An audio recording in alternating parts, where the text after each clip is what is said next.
Good evening. At this time, I call this High Springs City Commissioner meeting to order, September the 8th at 6:30 p.m. At this time, we have the roll call. Here. Vice Mayor James. Here. Commissioner Ambrose. Here. Commissioner Jones. Here. Commissioner White. Here. All right, thank you, ma'am. So at this time, we're going to have the invocation, and then following the invocation, we'll have the presentation of the color guards from the Boy Scouts, and then following the presentation of the Boy Scouts, they're also going to do the Pledge of Allegiance. So at this time, we will have the invocation, and then following that, Boy Scouts.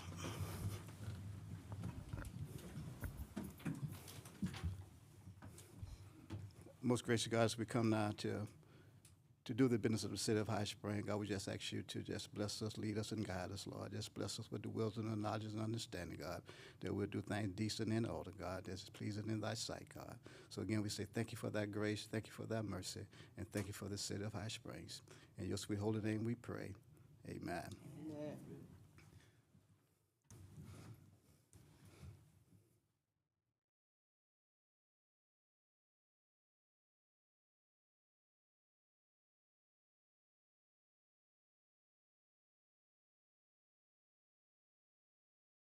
Please join me in the Pledge of Allegiance.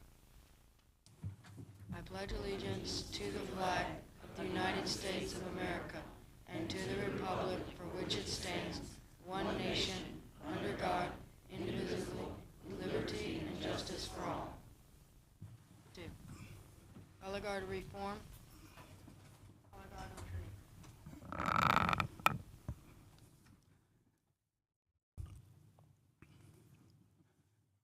All right, thank you, young man. At this time, Chief Shelby is coming.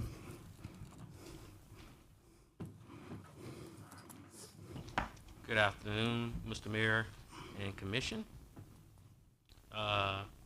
We have a presentation here for a special guest tonight, and that is Mr. Zachary Hodge. He's unaware of that. Step up, Mr. Zach. And if someone wants to read the proclamation, and then I'll read the congratulatory letter that. Mr. Mayor, I'm pleased to do that if you'd like me to. Yes, sir, thank you. This is a proclamation of the City of High Springs, State of Florida. Whereas the mission of the Boy Scouts of America is to prepare young men to make ethical and moral choices over their lifetimes by instilling in them the values of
Therefore, our mayor, Byron D. Williams, which is the mayor of the city of High Springs, Florida, hereby recognizes and congratulates Zachary Hodge for his outstanding accomplishment and extends to him our deepest appreciation for all his dedicated work and wishes to him the best in his future endeavors in the Navy and beyond.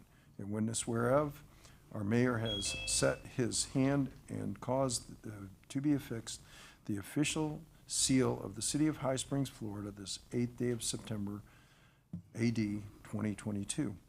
Signature for our mayor, Byron D. Williams, and attested by Jenny L. Parham, our city clerk.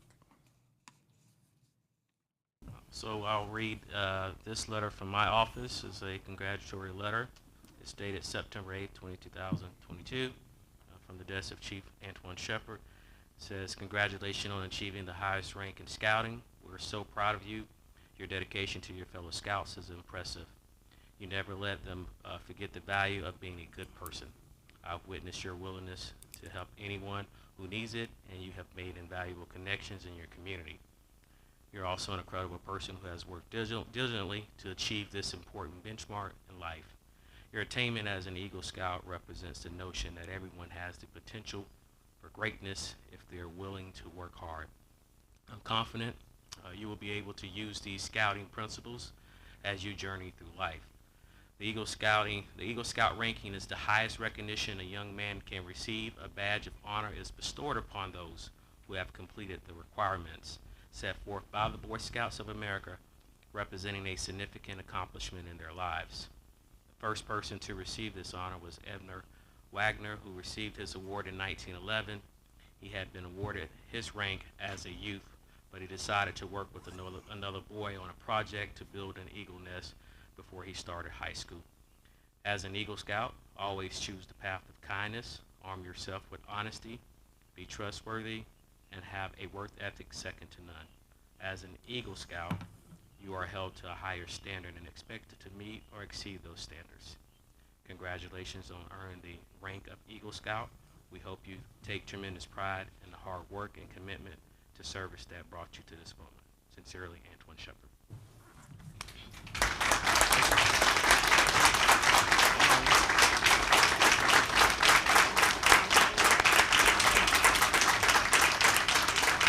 Hold on, Zach, come back up for a second. Come back.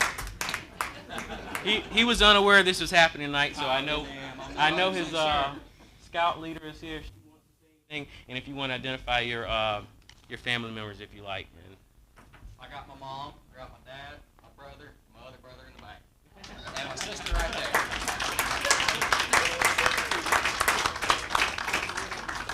Congratulations, young man. I appreciate it. Yes, sir. Yes, sir. Congratulations.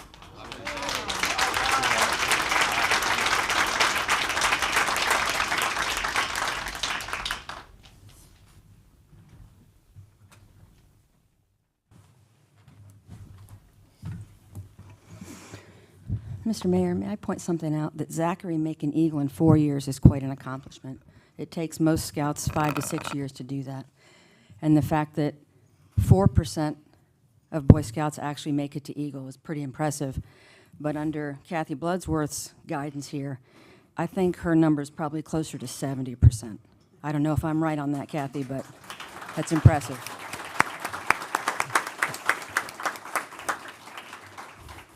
Yes, again, I want to say congratulations. I know it's not an easy task to become Eagle, not even for the parents. Been there and done that. Been there and done that. So congratulations for the hard work, and keep up the good work, and the best is for you in the future. So again, congratulations. Thank you all, you Boy Scouts. Thank you so much. All righty. If you guys want to leave now, y'all can, or y'all want to hang around. Come on, give them another hand as they leave the room.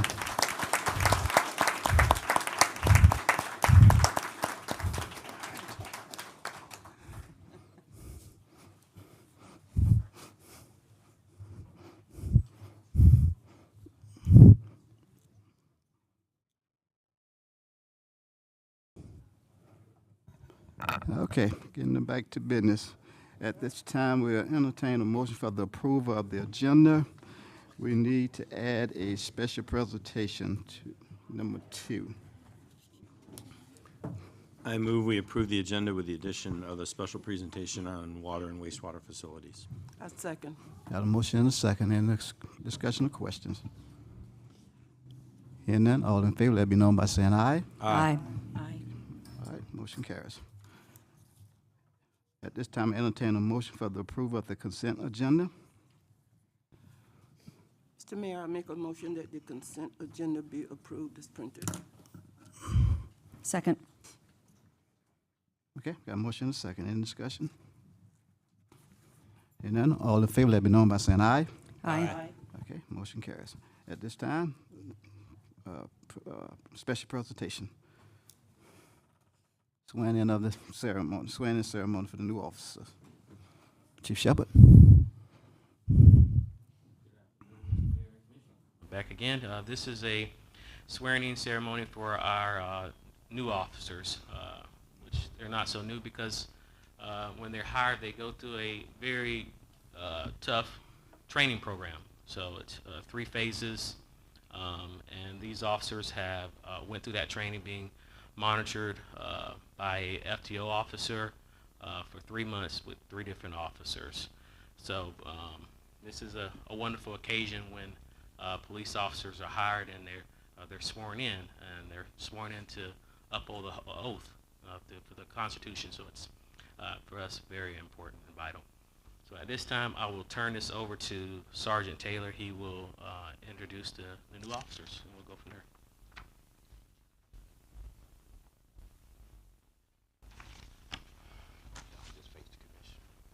Good evening.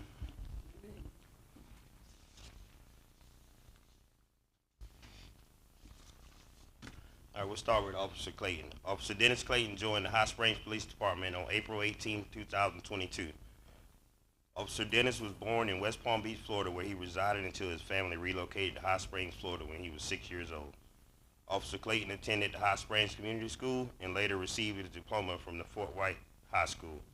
When Officer Dennis is not dedicating his time to his career in law enforcement, he loves spending quality time with his family as well. From the first day Officer Dennis began his career with the Hot Springs Police Department, he has been dedicated and determined to be the best law enforcement officer he can be. Next here, we have Officer Parks. Officer Markel Parks joined the Hot Springs Police Department on April 18, 2022, but started his career in law enforcement in his hometown, Stark, Florida, with the Stark Police Department. Officer Park worked with the Stark Police Department for 4 years before becoming to the Hot Springs Police Department to further his career. A few more facts about Officer Parks is he enjoys being in the gym, as you can see, and practicing martial arts as well. Officer Parks has been a great addition to our agency, and we wish him continued success on his journey with our department. Last but not least, Officer Davis, big guy on the end. Officer James Davis joined the Hot Springs Police Department on February 2nd, 2022. He was born and raised in Lake City, Florida, where he graduated from Columbia High School. He worked for the Department of Corrections for several years before attending the Florida Gateway College to begin pursuing his career in law enforcement. He has had a passion for law enforcement since his younger years, when he recalled his first encounter with Columbia County Sheriff's Office after notifying his grandmother of a gun that was lying in the path behind their home. Officer Davis is passionate about helping others, enforcing laws, and doing what is ethical over what is favored. Chief.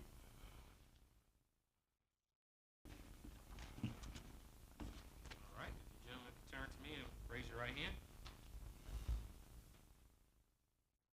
Right hand. Repeat after me, but state your name. I, Clayton Dennis, do solemnly swear do solemnly swear that I will support, that I will support, honor, protect, honor, protect, and defend and defend the Constitution the Constitution and the government of the United States and the government of the United States and the state of Florida, and the state of Florida, that I am duly qualified that I am duly qualified to hold office to hold office under the Constitution of the state under the Constitution of the state and the charter of the city and the charter of the city of High Springs, of High Springs, and that I will and that I will well and faithfully well and faithfully perform the duties perform the duties of police officer of police officer, on which I'm about to enter. which I am about to enter. So help me God. So help me God. Congratulations.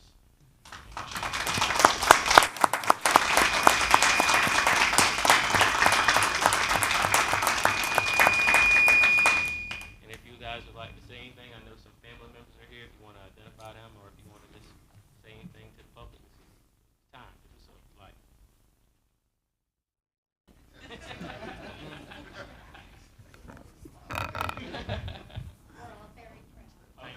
All right.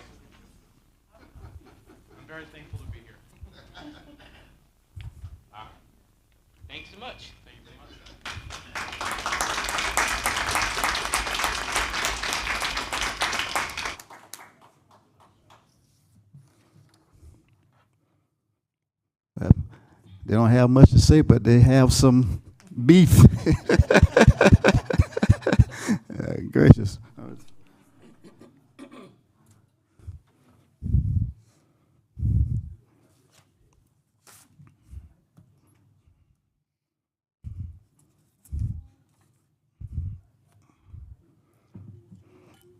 Again, congratulations and welcome to the city of High Springs. Thank you.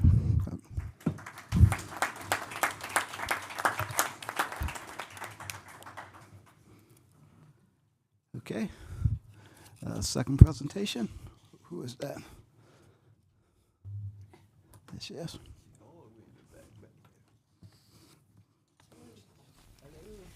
We need to pause the commission meeting for a minute and call in a public meeting for this facilities plan presentation in order to meet the Department of Environmental Protection, SRF requirements. Okay. You need to do this. Okay, say it again now.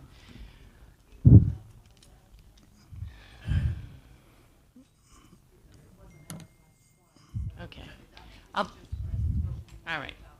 I'll present the information to you and we'll meet the requirements at another meeting. I am going to pass around the sign-in sheet though.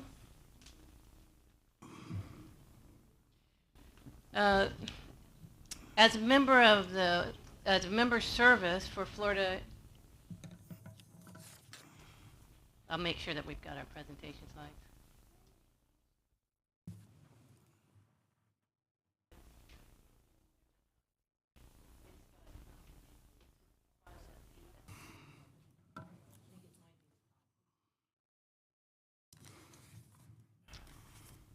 As a member service for, yeah, the top one. The Florida Rural Water Association provided these facilities plan when the city requested them as a member service that they offer. And this is to be able to apply for funding for the DEP SRF program. The plans include an assessment of the 20-year utility needs for the city, and the public meeting is required by DEP for application for the SRF funding. So this is going to be about your drinking water facilities, your drinking water utilities, and your wastewater utilities. What are the 20-year needs? And there are specific requirements by DEP about what needs to be covered. Let me see if I got this clicker. There we go. That includes the needs for the city over the 20-year planning period for your utilities, what alternatives are looked at for meeting those needs, which alternatives selected based on feasibility and cost analysis, present worth cost analysis. What are the costs for the selected alternatives? What are the environmental effects? And what's the effect on the ratepayers? So first is the existing conditions for the city. This is a diagram of your water distribution system. And you can see there's a lot of red up there. Those reds are 6-inch pipes. 6-inch pipes for long lengths cannot provide the amount of pressure that's needed for the fire flow requirements by the fire college. And so the city has a challenge in providing sufficient pressure under emergency conditions. The model was, a computer model was done to show where the pressures are especially low under the emergency conditions, and you can see out on the west end of the city, in the northwest area of Cinnamon Hills, and in the relatively newer development there on the east end of the city. Those are areas where you don't have as much looping with your distribution pipes. And on the west end of the city, they're especially long distance from your water treatment plant. Looking at the water demands, this is projections based on your census growth and expected development. And this also includes providing irrigation for new developments that come in and needing to provide it with drinking water instead of having another means to provide it. You can see that you're exceeding the treatment capacity that you have before you reach the end of the 20-year period. You have the same situation with storage. At this point, right now already, you don't have the legislated storage that a water system needs to have. And when you add to that, adding for the irrigation for developments, using your drinking water, it accelerates it even more. So for each 3 projects were considered, and for each of the projects, alternatives were looked at and evaluated based on feasibility, based on what would be the cost for the alternatives in comparison with each other. The first one is replacing and repairing valves and hydrants, replacing asbestos cement pipe, and pipe with lead solder joints. Mr. Gillingham, with foresight, has already been working on this alternative using, before it was even brought out in this feasibility study, using funds that were coming up with ARPA. And so as areas were being worked on, he was going ahead and replacing the AC pipe and the pipe with lead solder joints, and also adding in some areas of looping where it was able to be done. The other project was reducing this demand by using reclaimed water instead of needing to use your treated water, your treated drinking water, and being able to serve customers in the vicinity of the wastewater treatment plant as development comes up in that area. And the third is providing additional water storage and water treatment and looping, especially to provide for those areas that are not getting sufficient pressure, and also to meet the requirements for the projected growth. With the alternative, the most critical alternative is providing for the treatment and the looping and the storage for the pressure needs and for the projected treatment that's needed within the next 20 years. The alternatives that were looked at for that were do nothing, provide treatment and storage out on the west end of the city, and also provide treatment and provide storage where either where the water treatment plant is now and upgrade the treatment that's there, or provide new wells, storage and treatment in the conservation area that's northeast of the city.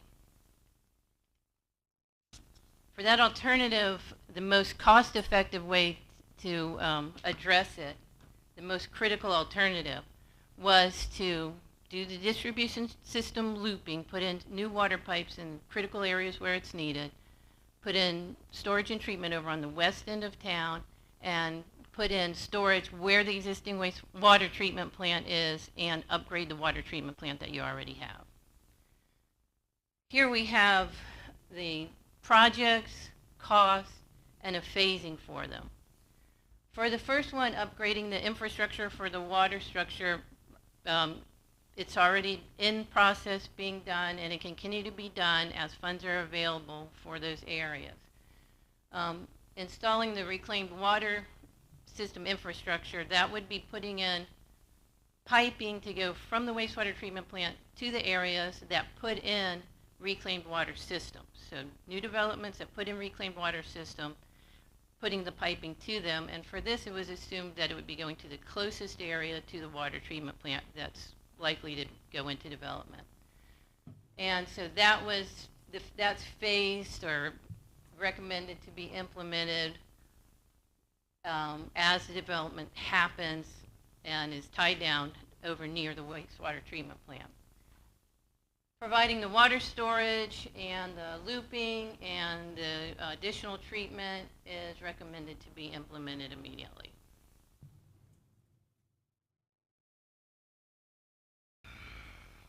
So based on the finance information that was provided by the city, moving forward with this phase, this project one, will not impact the rates for the water users. Moving forward with the design of the project will not impact the rates.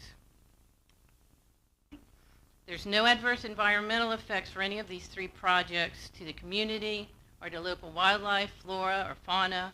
As a matter of fact, it benefits the community because it's providing improved pressure, it's providing more stability for emergency needs, and redundancy. This is a schedule for the DEP State Revolving Fund projects. You're on the first step.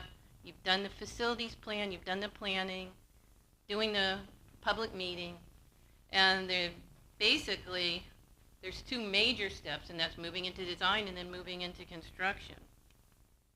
The next step is to submit a request for inclusion to DEP for the State Revolving Fund to move forward with the water treatment, distribution system looping needs, and storage needs. So that's water. On wastewater, it's a similar process. You already are working on your wastewater treatment, and that's a separate process that's already happening for you, expanding the plant. You have funding for that. So this looked at your transmission systems for your wastewater lines. With the projected growth, 20-year growth, the areas that are in red are areas that are limited to be able to provide for the wastewater needs within the 20-year period. So it's from the main lift station down to the wastewater treatment plant and an area there on around 235th Street. There's three projects also looked at that to help meet the needs that came up. Providing for backup pumping at the lift stations. This came up with the asset management plan, and Mr. Gillingham was already very aware of it, and he's already putting this into place as well. He's using they're using the ARPA funds, and they're providing for that. This is required by DEP, and with collection system rule that's probably going to be ratified in this legislative session, it's going to be even more serious. So the other project is providing additional force main where those areas were constrained and the existing force main couldn't handle the additional growth. The alternatives that were looked at for that was do nothing and then different routing areas for the force main. And the third one is similar to what we talked about with the water. It's reducing the water consumptive use by being able to provide reclaimed water. The way it works with DEP is that for reclaimed water, on the water side, it's the lines that are the transmission lines going from the wastewater treatment plant to the area that's able to use the reclaimed water. On the wastewater side, it's upgrading the wastewater treatment plant to be able to provide reclaimed quality water to be able to go to that area. So that's why you see it on both sides. So costs come up with the chosen alternatives for each of these projects also. And none of these projects were put for immediate application for SRF funding. They're the force main for the septic to provide for as you're doing the septic to sewer, as you're having the growth that's constricting your ability to have your force mains in those areas. That's waiting to see how your growth happens and not an immediate go for funding for that today. And then also for the reclaimed water infrastructure, as you have areas that are putting in reclaimed water systems in those areas, then that's a project to move forward with. So the project out of this planning and looking at the 20-year horizon, that is the immediate project, is providing for your water treatment needs, your storage needs, and providing distribution system looping.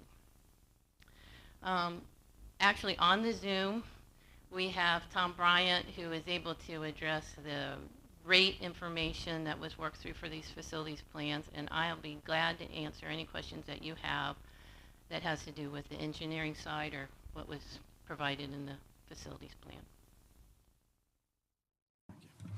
Any questions? When you're talking about making reclaimed water a possibility, are you saying that the plant would need to be designed AWT versus what we have now? You need to have additional filtration and Beyond disinfection. AWT? But would it have to be AWT, or could we take a standard treatment and provide additional filtration from that? Because our second wastewater treatment plant is already designed, and it's not AWT, and that was one of the first things we talked about is why, you know, I mean, it's just a lot more expensive, I know, but. Right, so the current design of the plant, which I actually had this conversation with Tim Norman today about this plant, is we'd have to upgrade some filtration and things along those lines. And then where would we put the reclaimed water at that point? It is on the future radar for additional expansions and things like that along the plant. So the thing is getting it out of the plant into an area is going to be expensive. So it's not a back burner idea, but it's a future idea when we start looking at subdivisions and designs going in those general areas of where we can put this water and where this reclaim can be available. So are we still tied into the wetlands discharge, or could we provide additional filtration and still be discharging to a spray field? That is how the current plant's designed, is to wetlands. Right. That is what's approved. That's the direction this is going, and that's what's been funded at this point through FDEP and Swanee River. for the Right, current but- plant. This will be an upgrade to that facility. So there's If- additional if treatment and when. beyond the discharge wetlands, is what Yes. you're saying? Yes, correct. In a sense, it's prior to the discharge wetlands. Prior also. to. Yeah. Yes. And and that's why this is not, you need to do this right away. This was as you have the development, and that development provides a reclaim system within their development, then you'd be looking forward to serving it. And as you have more and more growth within the city, and then you have to go for your additional consumptive use with water management district, that's where the being able to have these kind of water conservation measures are very helpful and important. Okay, so here's a real different take on this. I mean, Purple Pipe water, reclaimed water, that's been a traditional, help reduce consumption by putting that in. Now, we've got areas in the country where, they're taking up sod and whatever, and you can't do anything. Obviously the West is experiencing huge drought that's actually shifting agriculture increases here in Florida, and they're increasing water usage. Maybe if we're looking at a 20-year plan, we might not have water to, be sending to subdivisions in Purple Pipe to water and irrigate, yard plants when we might have to be using it for farming. So, and I know this is done in a couple of cities in California where they take, instead of going to Purple Pipe, they do advanced treatment on that output, and it outputs potable. And the technology for doing that is really plummeting in cost. So if we're looking at doing something like that, is there even a thought about making the output potable? And then you just have to find a way to feed that back into the system instead of creating a new distribution system for Purple Pipe. As an engineer, I'll tell you that technically it's possible. That's from the scientific point of view. I'll also tell you that it's something that the legislature is pushing more and more in that direction. As a politician, it's something that your constituents have to. Oh, I understand. Be willing to there's do. just the thought that people have, but it's being done in other parts of the United States. And if we're looking at a 20-year plan, with right education and the right thought, maybe it's something we could do that would be really pioneering, or at least consider. Because everyone around here is, generally concerned about our aquifer and the pumping and our water policy. And, we may have to look past what's been traditionally done. That's just, we're planning. So Commissioner Ambrose, with some of the stuff we're working on with the landscaping design standards for subdivisions and some of the native plant stuff, but some of the thought process was, in one of the meetings we've had with our other engineers that are working on the sewer plant, is where we'd use reclaimed water would be like our parks right away, taking care of those fields with that type of, instead of putting it into people's yards because of the specific type of turf that those facilities are required to have for play and things like that. And that would be how we would facilitate that or meet that requirement, depending on what FDEP and what all the federal government regulations come down to in the future. So those are some additional thoughts we're looking at as well. Commissioner Ambrose brings up just the analytical requirements for wastewater discharge to be potable. There'd be a pretty big cost associated with that as well. I'm just thinking in terms of, sampling requirements, reporting requirements to make sure that treated wastewater was potable water. That's a big jump for me. Reclaimed water, I get. People are used to, seeing the purple pipes and the reclaimed. I mean, I applaud you for thinking outside the box, but that's pretty far outside for me. Just in terms of making sure that you have a breakdown in wastewater. You have some kind of issue at the plant. You can't not be distributing clean water to people to drink. So that's an interesting, I didn't even know they were doing that. Yeah, the Gates Foundation has been pouring millions and millions of dollars into this for probably about 6 years, and the technology is progressing massively. Yeah, what's the article they put out? What is it, toilet to tap or something like that? There was a large article done, and it explains the whole process and going through it. Yeah, or even if the idea isn't palatable to go back into our drinking water, instead of someone sucking water out with a 6-inch pivot well, the water's high enough quality that you can put it on first-generation crops for consumption. So a lot of those things are there, and I just think we've got all those options around us that might be good to look at. And that's the same reason why Mr. Gillingham said with reclaimed we have to have a storage area, because it's the same thing. If you have a problem with the plant, you also can't send it out to the reclaim. So you have to be able to provide for backup. All right, thank you. Any other questions? Anyone from the audience? I have a question for this young lady. All right, thank you, ma'am. Okay, thank you.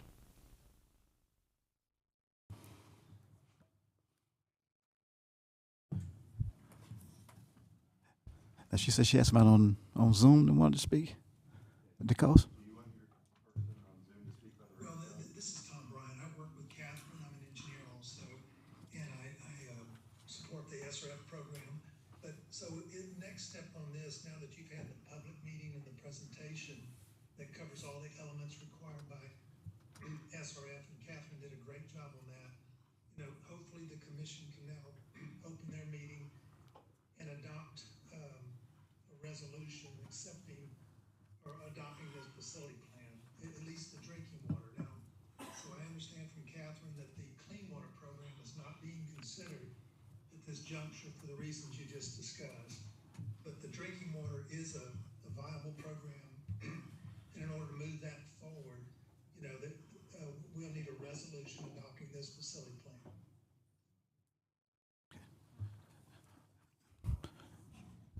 Yes, go ahead, Jen. You want me to explain why this is not the public meeting? In order to have the public hearing, we had to advertise the meeting twice, and I didn't realize that. It was only advertised once. So tonight is just supposed to be the presentation, and then it will be advertised twice, and then we'll come back with a resolution to adopt the plans. Okay, that's my next question. All right. Will we be able to see a hard copy of the plan? Because there's a lot of information up there that I was trying to take notes on but couldn't quite see it all. Yeah, but I can print you out a copy as well.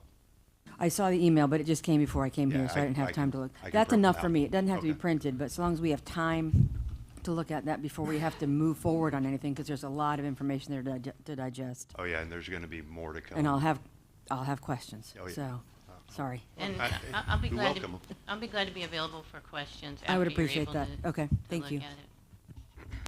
Okay, thank you. That it? Bruce? That's it? All righty. All right, moving on to budget. Discuss and consider act of resolution 2020-22-L. Mr. Mayor, I'll go ahead and read the resolution by title, and that'll place the matter on the floor. This is Resolution 2022L, a resolution of the City Commission of the City of High Springs, Florida, relating to the levy of general municipal purpose ad valorem taxes for the 2022-2023 fiscal year beginning October 1st, 2022, ending September 30th, 2023, establishing a tentative millage rate, setting a public hearing, providing for the publication of notice, providing for an immediate effective date. The millage rate that is tentative at this stage pursuant to Section 1 of the resolution is 5.99 mils, which is at slightly over the rollback rate and an increase of taxation by 8.2%. The public hearing will be held to consider the final millage rate and final budget for municipal purposes on Monday, September 19th, 2022 at 6:30 p.m. City Hall Auditorium in City Hall, 23718 Highway 27, High Springs, Florida. And the appropriate motion is to pass Resolution 2022-L as read by title only at the appropriate time. Mr. Mayor. Yes, sir. Mr. Mayor, I have a brief presentation just to hit some of the things that we need to state publicly during this. This presentation will cover the resolution that the attorney just read and the ordinance that will follow. So it addresses the millage and the budget ordinance. So again, we're going to establish the tentative millage rate by resolution as was just read, and then the budget by ordinance. Again, the millage rate that we are proposing is 5.99 mils, which is the same as the millage in 2022, so we're not proposing a millage increase.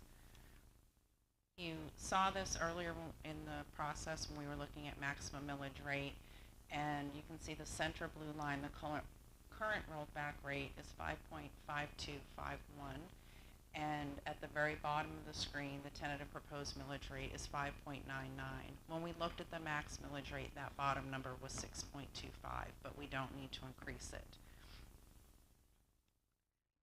So we just need to state that, of course, the name of the taxing authority is the City of High Springs with a rolled back rate of 5.5251. And just a reminder what the rolled back rate is.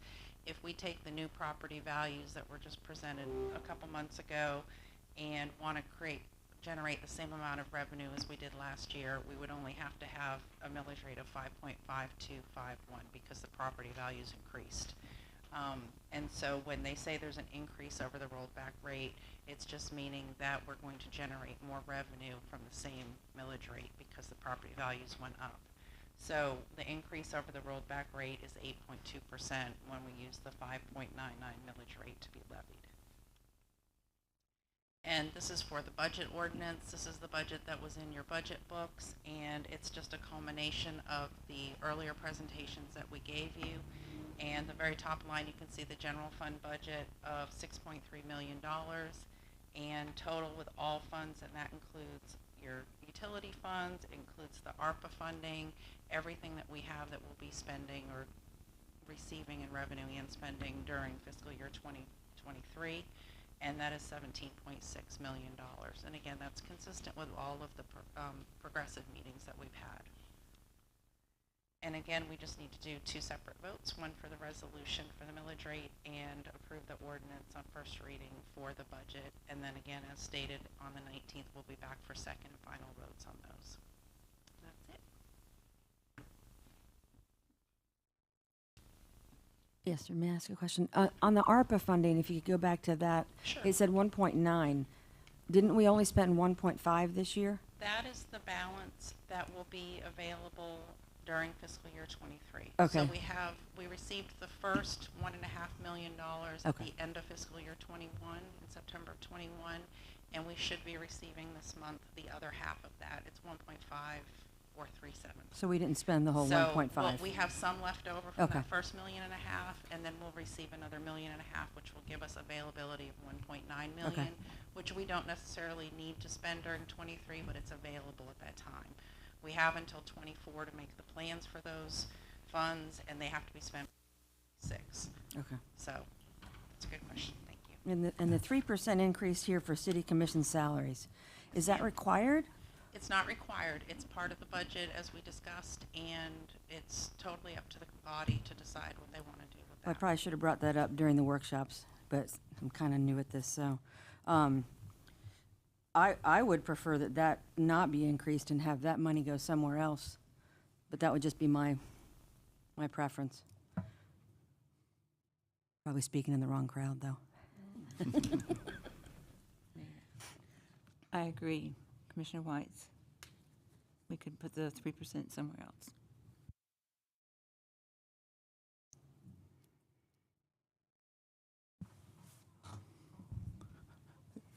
Yeah, It's looking for, approximately $12,000, if that helps you. 12,000 for the entire year? I'm sorry? You said 12,000? It's about $1,200, $12,000 for the year for a 3% increase. And you have the option, we can make that change now, keep the general fund budget the same, and move those dollars into another department or another area, or even another line item in the city commission budget. Then if during the year we want to do a budget transfer into something that comes up, we can do that. It would be more difficult to remove that $12,000 and take it completely out of the budget since we're already at first reading. So it's totally at your pleasure. As long as the total's not changing, we're okay, because that's what the millage rate's based on, and that gives us a balanced budget. So again, totally up to the commission to decide as a body what they want to do with that. Well, I don't know what the Mayor's Youth Council is, but is that something, I don't know what we do. Is that something that we could put money into that to help bolster that? I don't know what we do with the Mayor's Youth Council. I don't think it's going to take money to boost it. It's going to take the young people to get involved. And when you're saying take that money, I'm thinking here. So we was to put in, you say put in an account. So we could keep it in the commission's budget and move it to a separate line item. We can put it in the salaries, and then you can make a decision, next month that we're not going to do that, and we can move the money elsewhere. It's late to try to find a purpose for it since we're on first reading, so it does make it a little bit difficult. But again, as long as we keep the total the same, it's fine. So you could even say we have a contingency line in the city manager's budget. If you'd prefer to put it there, we could move that over, and that would be okay. If you chose not to do raises for the commission, again, totally up to you, but that's probably the easiest place to put it because it's a contingency line already.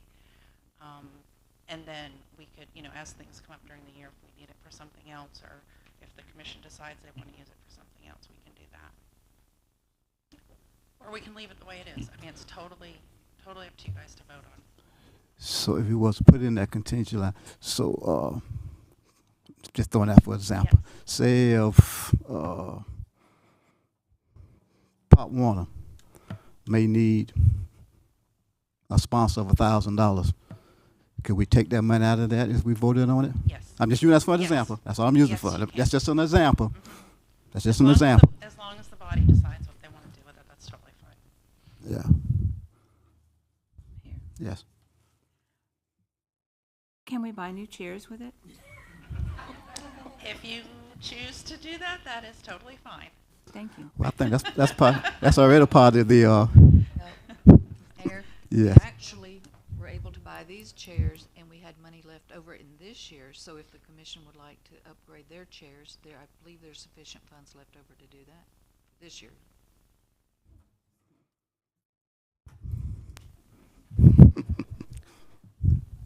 Like an episode of The Office, a new printer or new office chairs. So you get raises or new office chairs, so.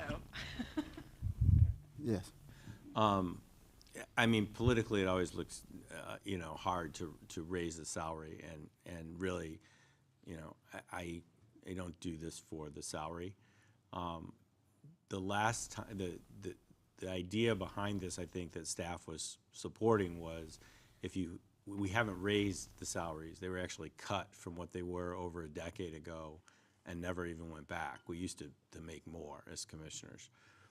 And the theory is that if the salary is so token to serve as a commissioner, there are less people that might be willing to serve.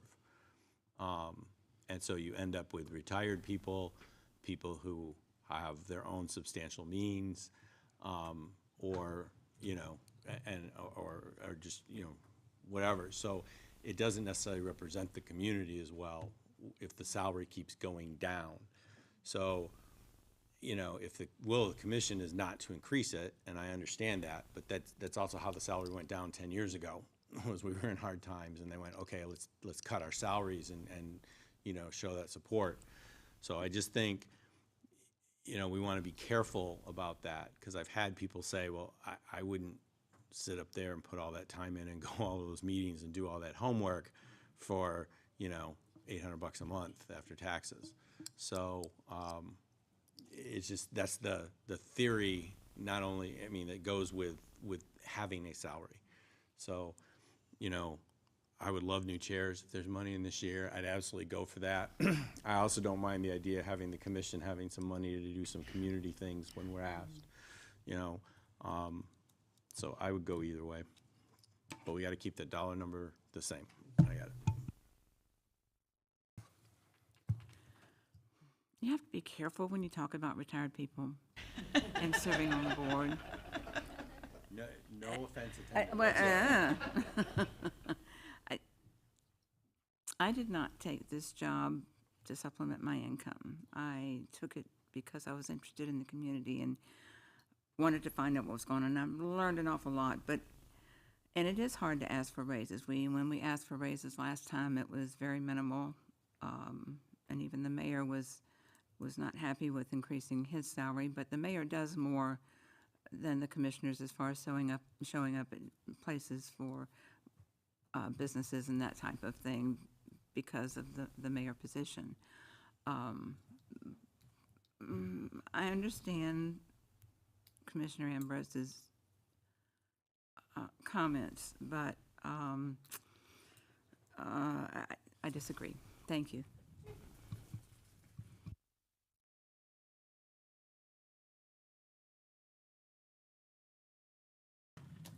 No, as far as I'm concerned, I could live with it either way. I don't have any preference one way or the other on it. And I will tell you that the city clerk did do some research on what other commissions similarly sized were being paid, and High Springs is definitely lower than the compares. Yeah. And this brings us a little bit closer to those. I mean, obviously people aren't going to move to the community. Well, maybe some people do move to the community to take the job as commissioners, but you know, there is a little bit of a difference between the surrounding communities.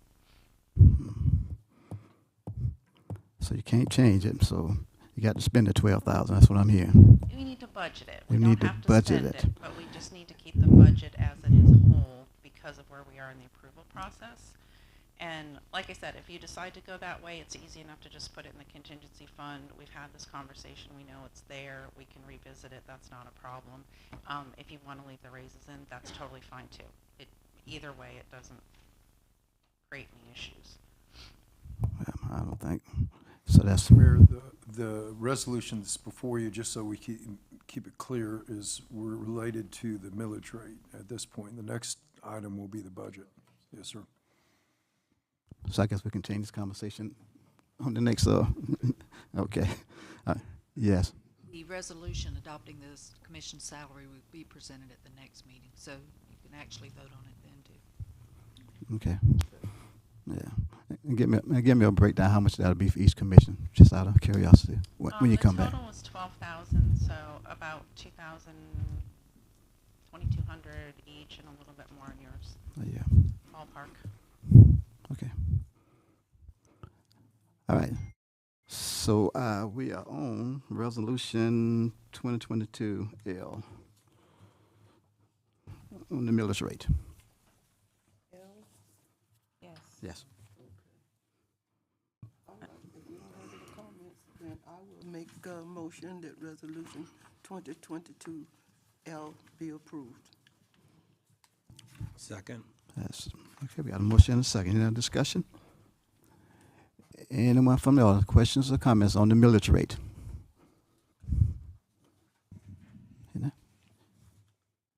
Anyone else? All right. Mayor Williams? Yes. Vice Mayor James? Yes. Commissioner Ambrose, Yes. Commissioner Jones, Yes. Commissioner White, Yes. Okay, motion carries. All right, moving on to item number 2, discuss and consider the act of ordinance 2022-19. Mr. Mayor, this is an ordinance adopting the 2022-2023 fiscal year budget of the City of High Springs, Florida, providing an effective date. The appropriate motion will be to pass ordinance number 2022-19 as read by title only. Thank you, sir.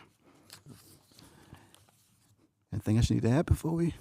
No, I have nothing else. Commissioners?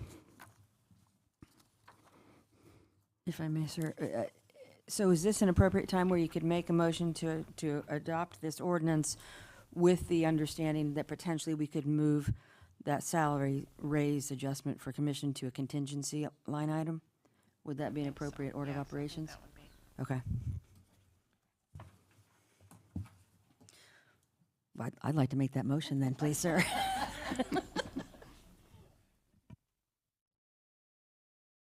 So that's a motion? I'll second. Okay. I didn't hear. Okay. Okay, just, I want to make one thing's clear though. So now, if we put them 12,000, it's going to be, I don't want to be restricted. If, as commissioners, we have the option to spend that money, I ain't going to say any way we want to, but when we see a need that we can fund it. That's correct. Okay. And I'm not gonna say what yeah, and we're not gonna discriminate against no one, whoever. If we deem it deemed it's needed, we give it with the majority vote. I just want to make that clear. I just want to make that clear.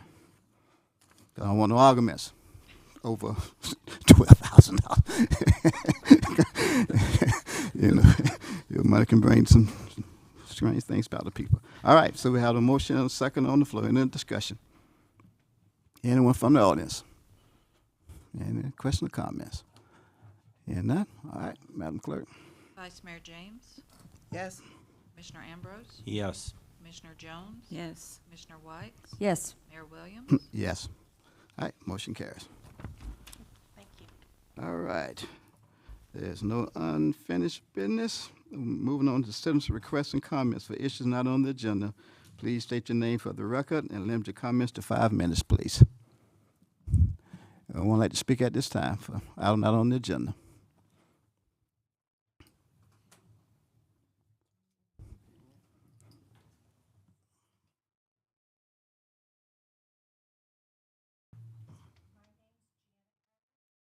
It's not on? Speaker's on. Okay. I wanted to take a few minutes tonight to talk about a couple of members here tonight, a couple of gentlemen on our committee that I believe have a conflict of interest. A couple of months ago, Commissioner Linda Jones stated that her original stand on a proposed new development coming here to High Springs might be different than what she had previously stated. Our city attorney chimed in with a warning that she should, in fact, recuse herself from voting if she had already made up her mind prior to listening to all the information presented at the meeting when the vote was being made. I bring this point up because we have another commissioner who has clearly made up his mind prior to decisions regarding rules and regulations that may or may not include the murals in our city. Let me get this going here. Our committee, our community, needs to know that Commissioner Ambrose has several ethical reasons to recuse himself during any discussion or voting pertaining to or involving 501c3, the Heart of High Springs. Commissioner Ambrose was a founding member, continues as a board member of this organization known as the Heart of High Springs. These are the ones who are looking to have murals painted inside our historic district. During a week-long event to inform residents about the project, Commissioner Ambrose even led one of the workshops to gain community support.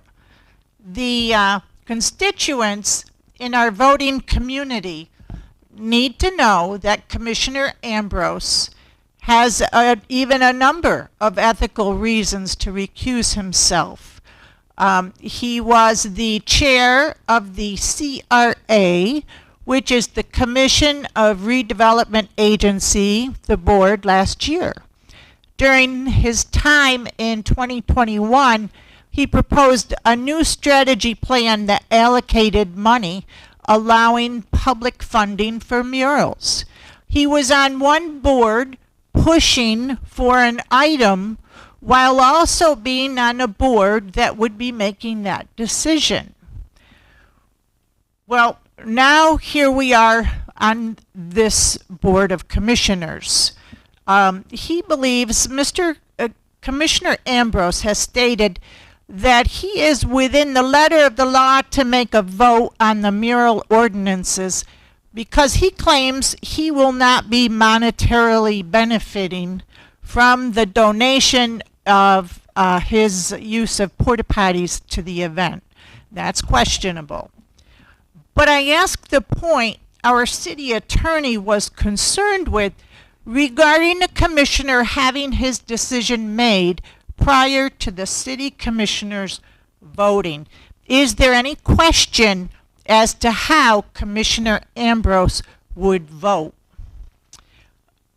This, I believe this issue to be, Commissioner Ambrose is profoundly compromised. Another person here tonight that also has a conflict of an interest would be that of our city attorney, Mr. Scott Walker. Mr. Walker has clearly supported the murals coming to High Springs. We saw this in the last city meeting where he filibustered about free speech when it did not pertain to the topic at hand, that is developing a procedure for approving murals on buildings within the historic district. It was clear that he wanted a weak process in place when he did not even consider the other commissioners' ideas and requests submitted prior to the meeting and again requested during the meeting. Additionally, Mr. Walker is listed as a donor to the Heart of High Springs, who are the ones behind the mural request. This is clearly a conflict of interest.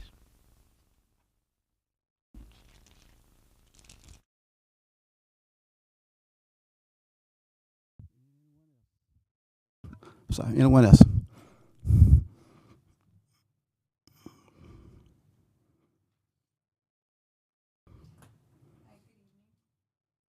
Phelan.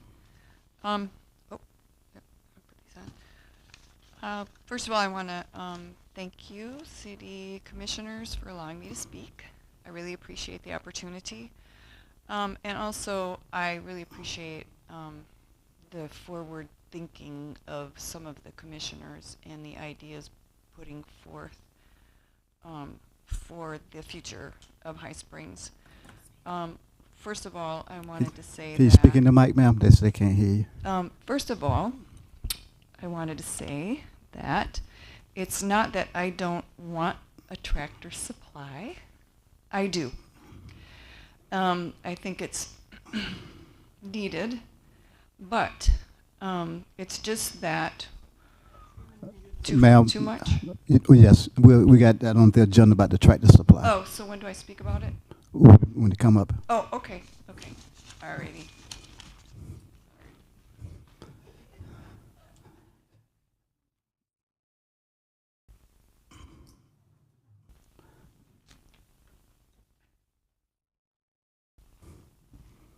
Good afternoon. Yvonne Andrews. I have two things I want to talk with you about. Sorry to have to bring them to you. Windstream and Dish Network. I have been without my Windstream. I guess I'm the only one in my area that have a landline phone because I have to use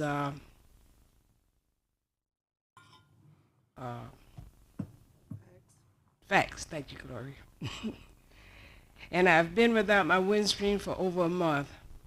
I don't know if they're going to charge me or not, but I haven't paid them. But I have been without it for over a month. We need to do something about this Windstream. It's awful. Dish Network, I don't know if you remember when you used to tape over things over and over again, and it just flutters whenever you try to look at it after you've taped over it a couple of times.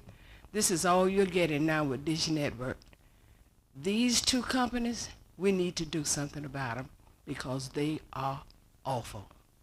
So I don't know what you're planning on doing about them. Do something about them because both of them are awful. Thank you.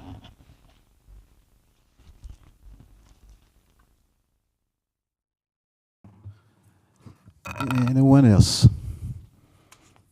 like to speak on anything other than that's what's on the agenda?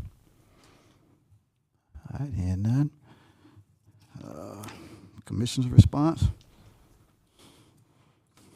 Yes. Just for accuracy's sake, when I was chair of the CRA, the CRA approved, which is the Community Redevelopment Agency, funds for an outside consultant to come up and propose the master plan. It wasn't something that I created.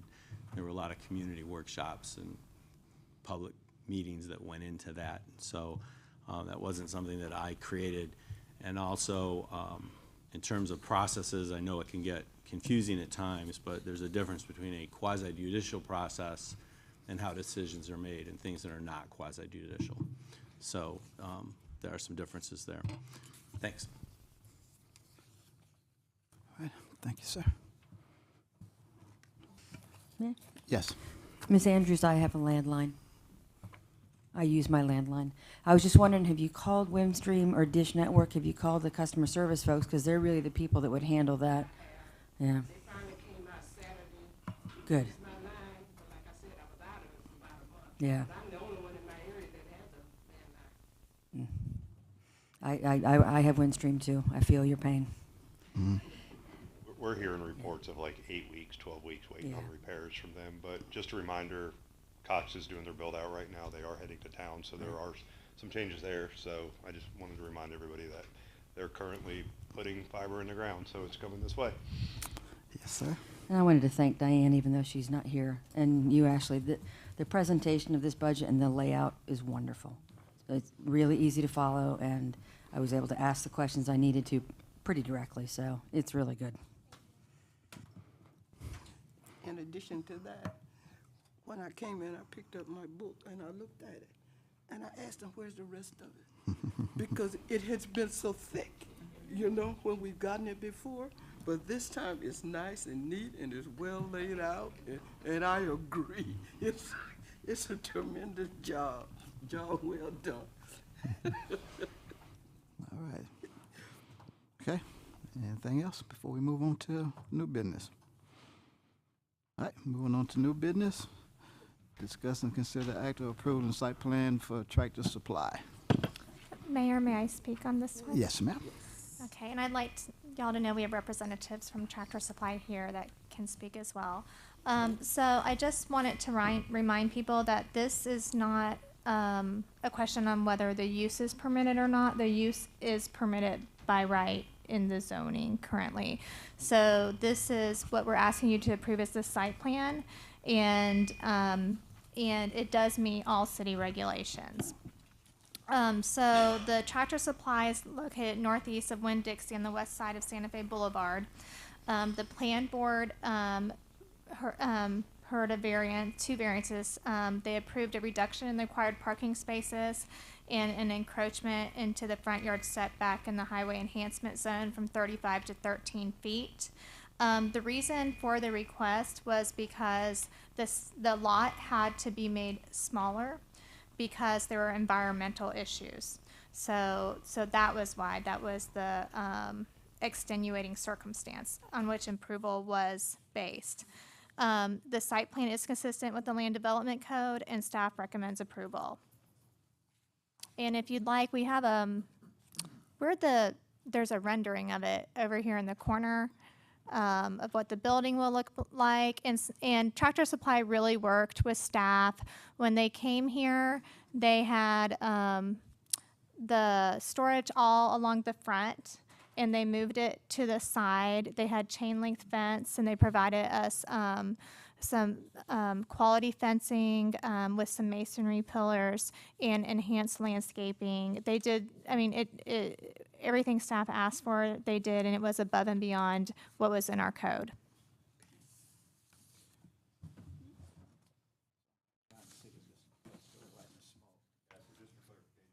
The old High Springs truck stop. That's where the truck stop was. So that's why it's being split. It's where the old gas tanks were on the one side. That's the concern. So that side of the property is good.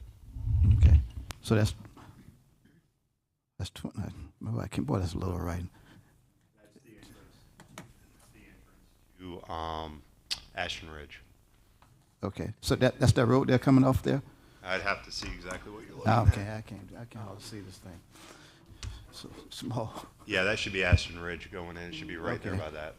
And we talked to DOT last week, and they're not requiring a turn lane in there either, so it shouldn't affect anything there as well. So it backed up the support of reducing the parking spots as well. Okay, so that's pulling into the parking lot also.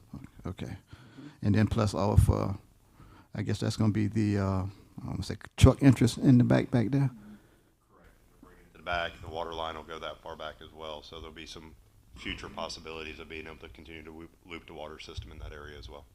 Okay. And so we've had a lot of planning go into that. Okay, and so that side, that's where the stuff gonna be changed. I mean, supplies and stuff gonna be right there to the side there. I can't see that little right now. Yes, it's Right. it's located to the side. If you look on the site plan, it's kind of to the north there. And so when they brought in the site plan, it was more along the highway, and they moved it to the side for us. So that was a great improvement, and I think it's going to be a really nice site. Another issue that they also had was they had to do the retention was above what was usual too. So that they worked with us really good in spite of all the extenuating circumstances. Mm-hmm. Okay. Yes. Is there, in their site plan, is there also a lighting plan included with that? Do you want to speak to that? Thank you. My name is Jennifer Nylander. I represent the developer, Hicks Snedeker Development Companies. To answer your question, yes, sir, there is a lighting plan. There's a standard parking lot lighting plan that we use in all of our Tractor Supply stores. Okay. Is there a way to mitigate overglow so that the light is down? I mean, not only are we closer to the river there, but there's a residential area. Sure, yes. We use dark sky lighting, which is all illuminated down, and I believe it puts out to 20 feet in diameter per light. Okay, but it is dark sky lighting. It is, Okay, yes. Thank you. Mr. Mayor, Mayor? Yes. In terms of the portion of the property that obviously didn't pass the Phase 1 ESA, what will be the land, is that a part of the property that you own? No, or- we're not buying that. Gotcha, We are okay. subdividing off per our Phase 1 and Phase 2 and permanent well testing, and also by the gentleman that we're buying the property from wanted to keep frontage there. He might mitigate it. So you've done analytical on the groundwater that's on your site, and you're good to go? Yes, we did. Phase 1 came back questionable. Phase 2 came back that we needed to do some well testing. Our initial well testing came back a little bit more questionable than we prefer, and so we went and did some permanent well testing. Green light. Okay. Yeah. Thank you. Sure. Any other questions? Yes, ma'am. In looking at this, we almost cut our setback in half, is that really giving us enough room for what we need? Yes, It there's, was 35 and we cut it all the way down? yeah, we did because we were trying to get some more parking spaces. Mhm. So there was adequate parking, but because the right-of-way is so large, it's still, the site works really well It and will works look out. attractive from the highway. Okay, I was concerned about that, Yeah, I understand that. yeah. Any other questions? Yes. This may not be something you can answer, I'm not sure, and it really doesn't pertain to the site plan, but in terms of Tractor Supply, I've heard that when they come into a new town, they get together with other feed supply stores that are already in town, and they supply different kinds of feed. Is that accurate? I mean, because there's obviously some concern from the older feed stores that are in town. Sure. While I can't speak to Tractor Supply individual store operations, I can tell you that when they do come to town, they have a reputation for hiring local people. They will support your town. They're very big supporters of high school 4-H clubs and things of that nature. I can't speak to what their operations are. Any other questions? Thank you for considering us. You're welcome. Okay. Yes. Commissioner, what's your pleasure? Hmm? Wasn't there a woman that wanted to speak about it? Well, when Oh, I okay, get sorry. a vote, I mean. Okay, I- okay, okay, I mean, when I get a, Yeah, I'll go ahead and put a motion on the Sure. floor Motion. so we can do citizen comments. Yeah. Yeah. I move we go ahead and approve the site plan for Tractor Supply as presented. Second. Okay. All right, we got a motion and a second. And that's one of them, hold on, hold on. Patience. It's coming. Any other discussion from the board? All right, audience. Anyone from the audience like to speak on this? Yes.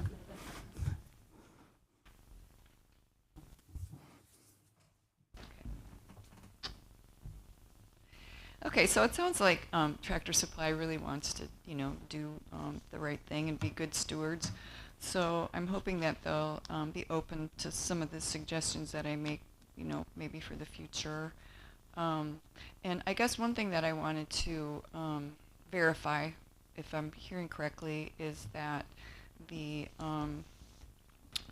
so the phase 1 and the phase 2 environmental site assessment study that was done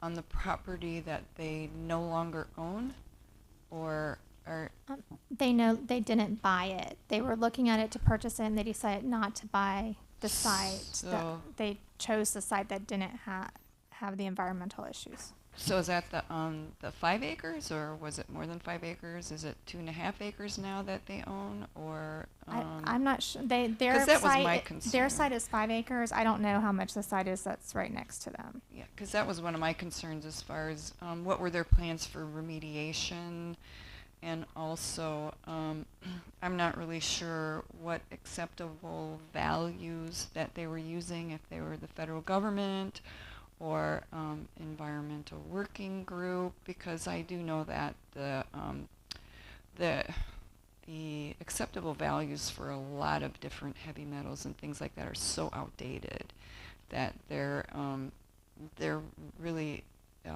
more harmful than what the standard federal levels are. And so there's groups like the Environmental Working Group that have established more safer levels. So I guess that that question is kind of been answered. I just basically wanted to know what they were going to do as far as remediation goes. Another thing is that I'm just really would like to see the city encourage, suggest to companies and developments that are coming in to consider solar power for their buildings, for alternative power. I mean, I don't see any plans on the Tractor Supply or any of the other developments that are coming into the area for planning for solar power. Also, another thing that I see, especially with companies like Tractor Supply, is that their parking lots are either all concrete or all asphalt, and so there's really no plans for water to filter back naturally into the soil. There's no plans for impermeable surfaces, which I would really like to see municipalities start to develop into their comprehensive plans, their LDR, zoning. And then just another thing that I see is when they come in, they just raise everything. Everything goes. I just noticed that there's over 100 trees that are being taken down, and I don't know what HDRs are, but there's like over 400 of those, so, yep. So we do have a tree preservation ordinance, and so Mhm. they are required to submit plans, and the staff reviews them to Yeah. make sure that they do not cut down certain trees and that. Well, I is- noticed from the plans that they had X'd over 100, they had 100 X's, and it's over 100 trees. Right, so that part still needs to be reviewed by staff. That doesn't mean that we're going to allow them to do all of that. Okay, good. And that's an internal process. Mhm. So, Yeah, trees are important. And I mean, why plant new ones when you have the old ones? right. Yeah, thank you. Mr. Mayor, may I make one point of clarification? On the Phase 1 and the Phase 2 ESAs and the acceptable levels, they would have to comply with state of Florida DEP standards, which are actually much more stringent than EPA federal standards. And in terms of the part that did not pass, they don't own that, so there is no requirement for remediation. The parcel that they did buy passed Phase 2, and their groundwater quality was okay. So Florida really does do a good job in terms of, looking at the drinking water quality, much better than the federal government. So I just wanted to make sure that you understood that part. Thank you. Hello, my name is Kristen Rubin. I live in High Springs. Mayor, Commissioners, I'm happy that Tractor Supply is coming also. I am happy about the dark sky lighting, very much so, but I'm concerned about the lack of trees in light of the fact that this could be USA anywhere. Fort Lauderdale, Archer. And so there's no character there without the trees because that's what we are. We are trees and water in this area. So I would love to be able to see that before it's approved, that you add more trees to this. Thank you.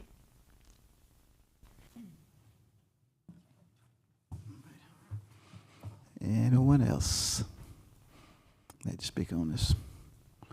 All right, here's seeing no one rising. We got a motion on the floor. All in favor, let them know by saying aye. Aye. All disapprove, same sign. Motion carries. All right. Discussion, consider the act of resolution 22N. Mr. Mayor, there's a resolution of the City Commission of the City of High Springs, Florida, granting with appropriate conditions and safeguards a conditional use permit as authorized by the City of High Springs Land Development Code, providing for a conditional use permit to a mini storage facility within an existing recreational vehicle boat storage facility within a commercial C2 zoning district as provided for in Table 2.02.01 of the Land Development Code, providing for revocation of the conditional use permit, repealing all resolutions in conflict, providing an effective date. The appropriate motion is passed resolution number 2022-N upon its reading by title only. Thank you, sir. Mayor, we have Clay with EDA Consultants here to represent the conditional use permit, and he has a presentation. Just for some background before Clay gets up and speaks, the storage is located along US 27. In 2017, they were granted a conditional use permit that was approved with conditions, and it was for 2 storage buildings. The request is for 5 storage buildings. The current storage buildings are 10,850 square feet. The proposed square footage of all the 5 that are proposed will be 79,750 square feet. The plan board recommended approval, but added the conditions that were present in the original conditional use permit from 2017. The conditions were that the applicant hire a landscape architect or designer for this project and present to the city commission information on the landscape design. So this is in staff's possession and we are currently evaluating it. The applicant will permanently maintain all plantings buffers previously agreed to in part of the conditional use permit. He has agreed to that. And the applicant shall not allow any vehicle maintenance to occur on the property, which the applicant has agreed to as well. So I'll turn it over to Clay.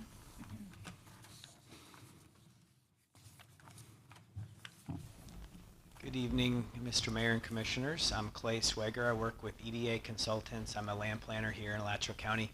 I'd like to give you a brief presentation just to walk you through the application for the conditional use permit. This is the first of a few applications or permits that would come to the city.